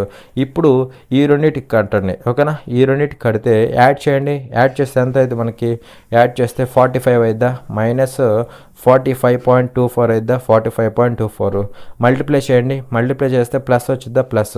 సో 28.24 ఇంటూ 17 అయిద్దా, 17 అనమాట. సో 7 4s 28, 7 2s 60, 7 2s 14, 2 ఎంత అవుతుంది, 16 అవుతుందా, 1 క్యారీ, 7 8 56, 1 57, 5 క్యారీ, 7 రోజులు 14, 5 19 ఇంటూ పెట్టేస్తే మళ్ళీ 2824 అయిద్దా, 2824 అయిద్దా, 2824 ఇక్కడ 8, ఇక్కడ 10, మళ్ళీ 10, ఇక్కడ 18, ఇక్కడ 4. సో పాయింట్ తర్వాత 2 డిజిట్స్ రావాలి. సో ఎంత అవుతుంది మనకి, ఎంత అవుతుందంటే 480.08 అవుతుందా. దానికి మళ్ళీ బై 100 చేస్తాం, అవునా కదా, యాడ్ చేసాం, మల్టిప్లై చేసి బై 100 చేయాలి. అంటే ఏమైంది అంటే ఇక్కడ సింపుల్గా 0.8 కదా, పాయింట్ ఎక్కడ ఉన్నది, ఇది వెనక్కి వెళ్ళింది బై 100 చేస్తే. సో 4.8 అయిద్దా, అంటే -45.24 ప్లస్ 4.8 అనమాట సుమారుగా. ఓకేనా? 4.80 అనమాట. సో -45 ప్లస్ 4 ఎంత అవుతుంది మనకి, సుమారుగా 40 దగ్గరలో వచ్చింది. అంటే సుమారుగా -40.44 అలా రావాలన్నమాట, -40.44 ఆ మధ్యలో వస్తుంది అనమాట. అవునా? సో అప్రాక్సిమేట్గా వచ్చేసిద్ది. ఓకేనా? సో ఇక్కడ మైనస్ అంటే సింపుల్గా ఇది డిస్కౌంట్ని ఇండికేట్ చేసిద్ది, మైనస్ అంటే డిస్కౌంట్ని ఇండికేట్ చేసిద్ది. ఎంత అంటే 40.44% అనమాట. ముందు రెండింటికి కట్టాం, వాల్యూ ఇది వచ్చింది, ఇంకోటి మిగిలింది కదా, ఈ రెండింటికి కట్టు, ఈ రెండింటికి కడితే మనకి ఎంత వచ్చేసిద్ది డైరెక్ట్గా. ఓకేనా? చూడండి క్వశ్చన్ నెంబర్ 46. ఇక్కడ ఏమన్నాడంటే the fourth proportional to 20, 15 and 8 is the same as the third proportional to A and 30. What is the value of A అనేసి క్వశ్చన్ అడుగుతున్నాడు. 20, 15 మరియు 8ల 4వ అనుపాత సంఖ్య మరియు ఏ మరియు 30ల 3వ అనుపాత సంఖ్యకు సమానం. ఏ విలువ ఎంత అనేసి క్వశ్చన్ అడుగుతున్నాడు. ఓకేనా. సో ఇక్కడ ఏమన్నాడు the fourth proportional to 20, 15 and 8 is the same అంటున్నాడు. అంటే ఈజ్ ఈక్వల్ టు అనమాట. ఈజ్ ఈక్వల్ టు ఏమంటున్నాడు third proportional to A and 30 అంటున్నాడు. ఓకేనా. ఏ అండ్ 30. సో ఇక్కడ చూడండి జాగ్రత్తగా ఫోర్త్ ప్రపోర్షనల్ ఆఫ్ 20, 20, 15, 8 ఈ మూడింటి యొక్క ఫోర్త్ ప్రపోర్షనల్ దేనికి సమానంగా ఉంది? సేమ్గా ఉంది. సేమ్గా ఉందంటే third proportional of A and 30. A and 30 ఈ మూడిటి యొక్క fourth proportional is equal to ఈ రెండింటి యొక్క థర్డ్ ప్రపోర్షనల్. మనల్ని ఏ వాల్యూ ఫైండ్ అవుట్ చేయమన్నాడు. మరి ఇక్కడ చూడండి ఏబిసి ఉన్నప్పుడు ఫోర్త్ ప్రపోర్షనల్ ఏమవుతుంది? ఫోర్త్ ప్రపోర్షనల్ బీసీ బై ఏ అవుతుందా? బీసీ బై ఏ అంటే ఇదిగోండి చూడండి ఏబిసి అనుకుంటే ఫోర్త్ ప్రపోర్షనల్ ఏమవుతుంది? బీసీ బై ఏ అంటే 15 ఇంటూ 8 బై ఏ అంటే 20 అనమాట. బీసీ బై ఏ ఇది 3 వాల్యూస్ ఉన్నప్పుడు ఫోర్త్ ప్రపోర్షనల్. అవునా. అలాగే ఇక్కడ ఏబి అనే 2 వాల్యూస్ ఉన్నప్పుడు థర్డ్ ప్రపోర్షనల్ ఏమవుతుంది? బీ స్క్వేర్ బై ఏ అవుతుంది. బీ స్క్వేర్ బై ఏ అంటే 30 స్క్వేర్ బై ఏ అంటే 30 ఇంటూ 30 30 ఇంటూ 30 బై ఏ అంటే క్యాపిటల్ ఏ అనమాట. అర్థమైందా? సో అది సో ఇక్కడ నుంచి కనుక్కుంటే సరిపోతుంది. రేషియోస్ కంప్లీట్ కాన్సెప్ట్ ఉంది, ఒకసారి వెళ్ళి చెక్ చేయండి. ఓకేనా. సో ఈక్వల్ కదా, అక్కడ నుంచి కొట్టేస్తే ఆన్సర్ అయిపోతుంది. అవునా. సో 15 1 టైము, 15 ఇక్కడ 2 టైమ్స్, 2 1 టైము, 2 ఇక్కడ 4 టైమ్స్, 4 1 టైము, 4 ఇక్కడ 5 టైమ్స్. సో క్రాస్ మల్టిప్లై చేస్తే ఏ ఈక్వల్ టు ఏమవుతుంది? 5 into 30. So A equal to ఏమవుతుంది? 5 ఇంటూ 30 అంటే 150 అవుతుంది అనమాట. అలా సింపుల్గా 150 అనేది ఆన్సర్ అవుతుంది. చూడండి క్వశ్చన్ నెంబర్ 47. ఇక్కడేమన్నాడంటే what is the greatest volume container in litres that can measure 300 litres, 280 litres and 180 litres అనేసి క్వశ్చన్ అడుగుతున్నాడు. 300 లీటర్లు, 280 లీటర్లు మరియు 180 లీటర్ల పరిమాణాలను కొలవగల గరిష్ట సామర్థ్యం గల పాత్ర లీటర్లలో ఏది అనేసి క్వశ్చన్ అడుగుతున్నాడు. సో ఇక్కడ చూడండి జాగ్రత్తగా 300 లీటర్స్ అదేవిధంగా 280 లీటర్స్ అదేవిధంగా 180 లీటర్స్ అనమాట. సో ఈ మూడింటిని మెజర్ చేయగలిగే గ్రేటెస్ట్ కంటైనర్, గరిష్ట సామర్థ్యం గల పాత్ర ఏది అనేసి క్వశ్చన్ అడుగుతున్నాడు. ఈ మూడింటిని మెజర్ చేయాలన్నమాట. అలాంటి గ్రేటెస్ట్ కంటైనర్ ఏమవుతుంది అన్నాడు. సో గ్రేటెస్ట్ కంటైనర్ అంటే ఏమవుతుంది? ఈ మూడింటిని మెజర్ చేసే గ్రేటెస్ట్ కంటైనర్ అంటే ఏమవుతుందంటే ఈ మూడిటి యొక్క హెచ్సిఎఫ్ అవుతుంది. హైయెస్ట్ కామన్ ఫ్యాక్టర్ అవుతుంది.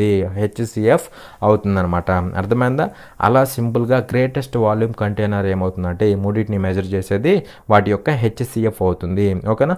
సో ఇక్కడ హెచ్సిఎఫ్ అంటే ఎలా చేయాలంటే చూడండి జాగ్రత్తగా. హెచ్సిఎఫ్ అంటే సింపుల్గా మనం ఆప్షన్ వెరిఫికేషన్ చేస్తే సరిపోతుంది. ఎప్పుడైనా గుర్తుపెట్టుకోండి, కొన్ని వాల్యూస్ యొక్క హెచ్సిఎఫ్ అన్నామంటే ఆ హెచ్సిఎఫ్ ఎలా ఉండాలి? వీటన్నిటినీ క్యాన్సిల్ చేసే విధంగా ఉండాలన్నమాట.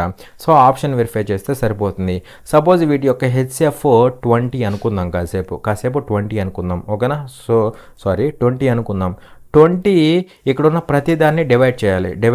అవునా. సో డివైడ్ చేయాలి. మరి ఇక్కడ 20 300ని డివైడ్ చేసిద్ది. ఓకే. 280ని డివైడ్ చేసిద్దా? క్యాన్సిల్ చేసుకొని చూస్తే అర్థమైద్ది. డివైడ్ చేసిద్ది. 180ని కూడా డివైడ్ చేసిద్ది. ఓకే. సో 20కి హెచ్సిఎఫ్ అవడానికి ఛాన్స్ ఉంది. ఓకే. నెక్స్ట్ 60 తీసుకుందాం. 60 ఇక్కడున్న అన్నిటిని డివైడ్ చేస్తే హెచ్సిఎఫ్ అవడానికి ఛాన్స్ ఉంది. సో ఇక్కడ క్యాన్సిల్ అయిద్దా? ఇక్కడ క్యాన్సిల్ అయ్యిద్ది. ఓకే. సో ఇక్కడ బాగానే క్యాన్సిల్ అవుతుంది. ఇక్కడ చూడండి 0 క్యాన్సిల్. 6 ఇక్కడ 28లో ఎగ్జాక్ట్గా పోదు, పాయింట్లు వచ్చేస్తాయి. సో ఎగ్జాక్ట్గా క్యాన్సిల్ అవ్వట్లా అంటే ఇక్కడ ఫెయిల్ అయిపోతుంది. ఒక చోట ఫెయిల్ అయినట్టే. కాబట్టి 60 అనేది హెచ్సిఎఫ్ కాదు. నెక్స్ట్ 70 తీసుకుంటే 70 300ని ఎగ్జాక్ట్గా డివైడ్ చేసిద్దా? డివైడ్ చేయలేదు. సో 70 అనేది ఎట్టి పరిస్థితుల్లో హెచ్సిఎఫ్ కాదు. నెక్స్ట్ 120 ఓకేనా. సో 120 ఇక్కడ ప్రతిదాన్ని డివైడ్ చేసిద్దా? డివైడ్ చేయలేదు అనమాట. 300ని డివైడ్ చేసిద్దా? 0 క్యాన్సిల్ అయ్యిద్ది. 30లో 12 ఎగ్జాక్ట్గా పోయిద్దా? పోదు కదా. సో పాయింట్లు వచ్చేస్తాయి. సో ఇక్కడ ఫెయిల్ అయిపోయింది, ఇక్కడ కూడా ఫెయిల్ అయిపోయింది. కాబట్టి మనకి ఇక్కడ 120 అనేది హెచ్ఎఫ్ కాదనమాట. హెచ్ఎఫ్ అన్నామంటే ఇక్కడ ఉన్న ప్రతి నెంబర్ని క్యాన్సిల్ చేయాలి. ఒక్క చోట ఫెయిల్ అయినట్టే. సో ఇక్కడ ఈ 3 ఫెయిల్ అవుతున్నాయి, ఈ ఒక్కటే సెట్ అవుతుంది, కాబట్టి 20 అనేది ఆన్సర్ అవుతుంది. ఓకేనా. చూడండి క్వశ్చన్ నెంబర్ 48. ఇక్కడ ఏమంటున్నాడంటే find the number of bricks required to build a wall 20 meters long, 9.9 meters high and 30 meters thick using bricks of size 25 centimeters by 11 centimeters by 8 centimeters if 10% of the wall volume is filled with cement అనేసి question అడుగుతున్నాడు. 20 మీటర్ల పొడవు, 9.9 మీటర్ల ఎత్తు మరియు 30 సెంటీమీటర్ల మందం కలిగిన గోడను నిర్మించడానికి ఎన్ని ఇటుకలు అవసరమవుతాయి అనేసి క్వశ్చన్ అడుగుతున్నాడు. ఓకేనా. సో చూడండి జాగ్రత్తగా, ఇదంతా ఒక పెద్ద గోడ అనమాట, అవునా. సో ఈ గోడని మనం ఎలా కట్టాలి? చిన్న చిన్న బ్రిక్స్ని వాడి కట్టాలన్నమాట. యాక్చువల్గా 3Dలో చూపించాలి. అయితే ఈ బ్రిక్స్ ఎన్ని పడతాయో కనుక్కోమంటాడు అనమాట. ఓకేనా. ఇలాంటి చిన్న బ్రిక్స్ అంటే అన్ని సేమ్ సైజులు అనమాట. ఓకేనా. సో అలాంటి బ్రిక్స్ ఎన్ని పడతాయో కనుక్కోమంటున్నాడు. సో నంబర్ ఆఫ్ బ్రిక్స్ కనుక్కోమంటున్నాడు అనమాట. ఓకేనా. నంబర్ ఆఫ్ బ్రిక్స్ కనుక్కోమంటున్నాడు. అయితే ఇక్కడ నంబర్ ఆఫ్ బ్రిక్స్ కనుక్కోమంటున్నాడు కాబట్టి ఏమవుతుందంటే మనకి సింపుల్గా పెద్దదాని వాల్యూమ్ బై చిన్నదాని వాల్యూమ్. పెద్దదాని వాల్యూమ్ అంటే పెద్దదంటే ఏమవుతుంది? ఇక్కడ చూడండి, పెద్దదంటే వాల్ అనేది పెద్దది, బ్రిక్ అనేది చిన్నది, కాబట్టి వాల్ యొక్క వాల్యూమ్ బై బ్రిక్ యొక్క వాల్యూమ్ అనమాట. అర్థమైందా? సో వాల్ యొక్క volume of wall. So volume of wall పెద్దదాని వాల్యూమ్ బై చిన్నదాని వాల్యూమ్ వేస్తే మనకి నంబర్ ఆఫ్ బ్రిక్స్ వచ్చేస్తాయి అనమాట. Volume of wall by volume of brick అనమాట. ఓకేనా. వాల్యూమ్ ఆఫ్ బ్రిక్ అనమాట. సో ఇది కనుక్కుంటే మనకి నంబర్ ఆఫ్ బ్రిక్స్ అయితే వస్తాయి అనమాట. అవునా. సో వాల్యూమ్ ఆఫ్ వాల్ అంటే చూడండి, వాల్ యొక్క లెంత్ హైట్ అదేవిధంగా థిక్నెస్ అంటే సింపుల్గా విడ్త్ అనమాట, అవి ఇచ్చేసాడు. సో లెంత్ ఎంత? ఎల్బిహెచ్, వాల్యూమ్ కదా ఎల్బిహెచ్ అవుతుంది. సో లెంత్ ఏమో 20 meters ఇంటూ హైట్ ఏమో 9.9 meters ఇంటూ థిక్నెస్ ఎంత? 30 centimeters అనమాట. ఓకేనా. డివైడెడ్ బై దీని వాల్యూమ్, బ్రిక్ యొక్క వాల్యూమ్ ఎంత? 25 centimeters by 11 centimeters by 8 centimeters. So ఎల్బిహెచ్లు అనమాట ఇవి. ఓకేనా. So L into B into H చేస్తే వాల్యూమ్ వచ్చింది. అవునా. సో ఏమవుతుంది? 25 centimeters ఇంటూ ఎంత? 11 centimeters ఇంటూ 8 centimeters. సో ఇక్కడ నుంచి కొడితే సరిపోతుంది. అయితే ఇక్కడ చూడండి జాగ్రత్తగా, అయితే ఇక్కడ ఏముందంటే చూడండి, 20 meters, 9.9 meters, అదేవిధంగా 30 centimeters బై ఇక్కడ కింద 25 centimeters by 11 centimeters by 8 centimeters అనమాట. అయితే ఇక్కడ నార్మల్గా ఇక్కడ నుంచి క్యాన్సిల్ చేస్తారు. ఇక్కడ క్యాన్సిల్ చేసి ఆన్సర్ పెడితే ఆన్సర్ రాదు. ఎందుకంటే ఇక్కడ ఇంకొక ఇంపార్టెంట్ పాయింట్ ఒకటి చెప్పాడు. ఏం పాయింట్ అంటే చూడండి, 10% of the wall volume is filled with cement. Wall యొక్క వాల్యూమ్ అంటే ఇదే కదా, ఇందులో 10% ఏమైంది? సిమెంట్తో నింపబడింది అనమాట. అయితే 10% నింపారంటే ఇప్పుడు వాల్యూమ్ ఎంత ఉండిద్ది? 90% ఉండిద్ది. వాల్యూమ్ ఎంత ఉండిద్ది? 100% ఉండదు, 90% ఉండిద్ది. ఇది వాల్యూము. ఇందులో 10% సిమెంట్ ఉంది, అప్పుడు మిగతా 90% అనమాట. మిగతా 90% తీసుకోవాలి. సో ఇదంతా వాల్యూమ్ కదా, ఇందులో 90% తీసుకోవాలి. అందులో 90% కాబట్టి ఇంటూ 90% చేయాలి. ఓకేనా. 90% అంటే 90/100 చేయాలన్నమాట. ఇప్పుడు క్యాన్సిల్ చేస్తే ఆన్సర్ వచ్చింది. అర్థమైందా? మీరు అలా కాకుండా ఇది క్యాలిక్యులేట్ చేయకుండా చేశారనుకోండి ఆన్సర్ రాదనమాట. ఓకేనా. సో అది. సో ఇక్కడ చూస్తే సెంటీమీటర్ క్యాన్సిల్ అయింది. ఇక్కడ ఏమైంది? 20 meters అంటే 20 ఇంటూ 1 meter అంటే 100 centimeter, 100 centimeter into 9.9 into 100 centimeter, metre అంటే 100 centimeter అంటే 990 centimeter అవుతుందా? 990 centimeter ఇంటూ ఇక్కడ 30 ఉంది ఇంటూ పైన 90 ఉంది. ఓకేనా. సో డివైడెడ్ బై ఇక్కడ 25 centimeter into 11 centimeter into 8 into 100 అనమాట. అవునా. సో ఇక్కడ చూస్తే సెంటీమీటర్ క్యాన్సిల్, సెంటీమీటర్ క్యాన్సిల్, ఇక్కడ 00 ఇక్కడ 00 క్యాన్సిల్, ఇంకా 25 1 time, 25 ఇక్కడ 4 times, 4 1 time, 4 ఇక్కడ 2 times, 2 1 time, 2 ఇక్కడ 10 times, ఇక్కడ పైన 11 ఉంది, ఇక్కడ 990 ఉంది, అంటే 90 times by the 90 times. So ఇక్కడ 10, 90, 3, 9 అవునా కదా. సో 10 ఇంటూ 90 900 అయిద్దా, 900 ఇంటూ ఇక్కడ 3 ఇంటూ 90 అంటే 3 ఇంటూ 9 అంటే 27 అవునా కదా. సో 9 ఇంటూ 27 చేయి ఎంత అయింది అంటే 9 7s 63, 9 2s 18, 6 ఎంత అయింది 243 అయిద్దా, 243 00 అయిద్దా 00. సో 24300 అనేది ఆన్సర్ అవుతుంది. చూడండి క్వశ్చన్ నెంబర్ 49. ఇక్కడేమంటున్నాడంటే a shopkeeper marks his goods at 40% above the cost price he then offers a discount of 20% on the market price. What is his profit percentage అనేసి question అడుగుతున్నాడు. ఓకేనా. So చూడండి జాగ్రత్తగా. ఒక దుకాణదారుడు తన సరుకుల ముద్రిత ధరను కొనుగోలు ధర కంటే 40% ఎక్కువగా నిర్ణయించాడు. ఆ తర్వాత అతను నిర్ణయించిన ధరపై 20% తగ్గింపును ఇచ్చాడు.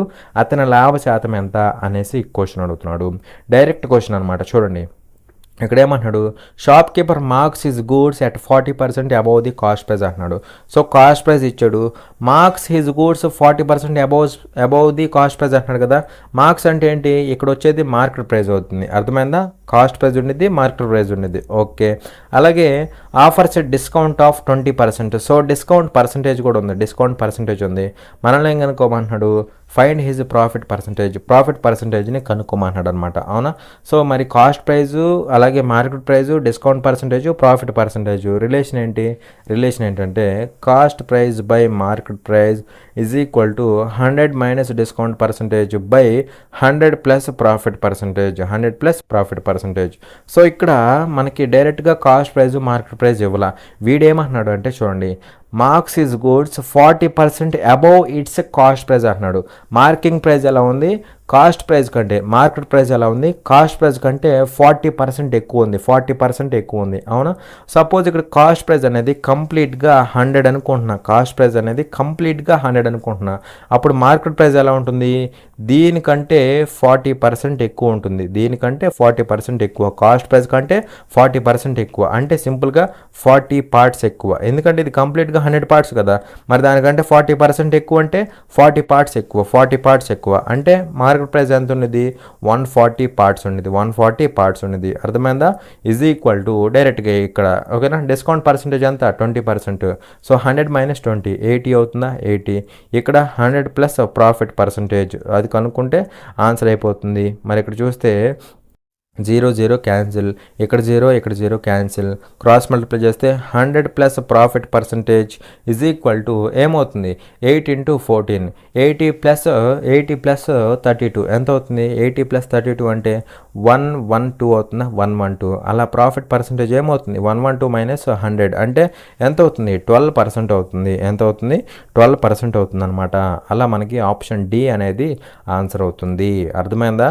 చూడండి క్వశ్చన్ నెంబర్ 50. ఇక్కడేమంటున్నాడు, a car travels 187 kilometres in the first hour and 273 kilometres in the second hour. What is the average speed in km/h of the car for the whole journey అనేసి క్వశ్చన్ అడుగుతున్నాడు.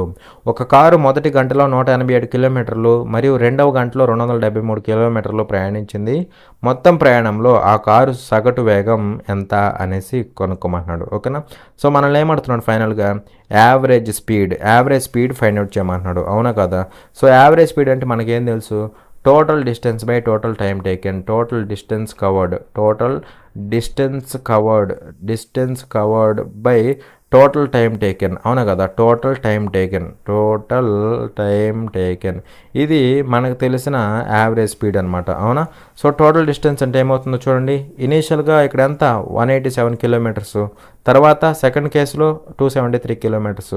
Total ఎంత అవుతుందంటే ఇది ఒక 10 180 270 అంటే ఎంత అవుతుంది మనకి 460 అవుతుంది. టోటల్గా 460 అవుతుంది అనమాట. 460 కిలోమీటర్స్ అవుతుంది. డివైడెడ్ బై టోటల్ టైం అంటే ఏమవుతుందండి చూడండి, ఇక్కడ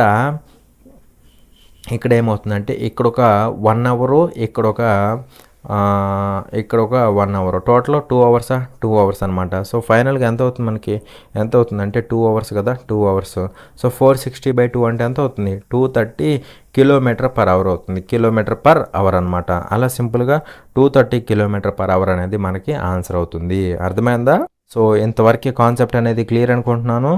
For more such free videos, subscribe to our channel, like, share and comment. Thanks for watching. Jai Hind.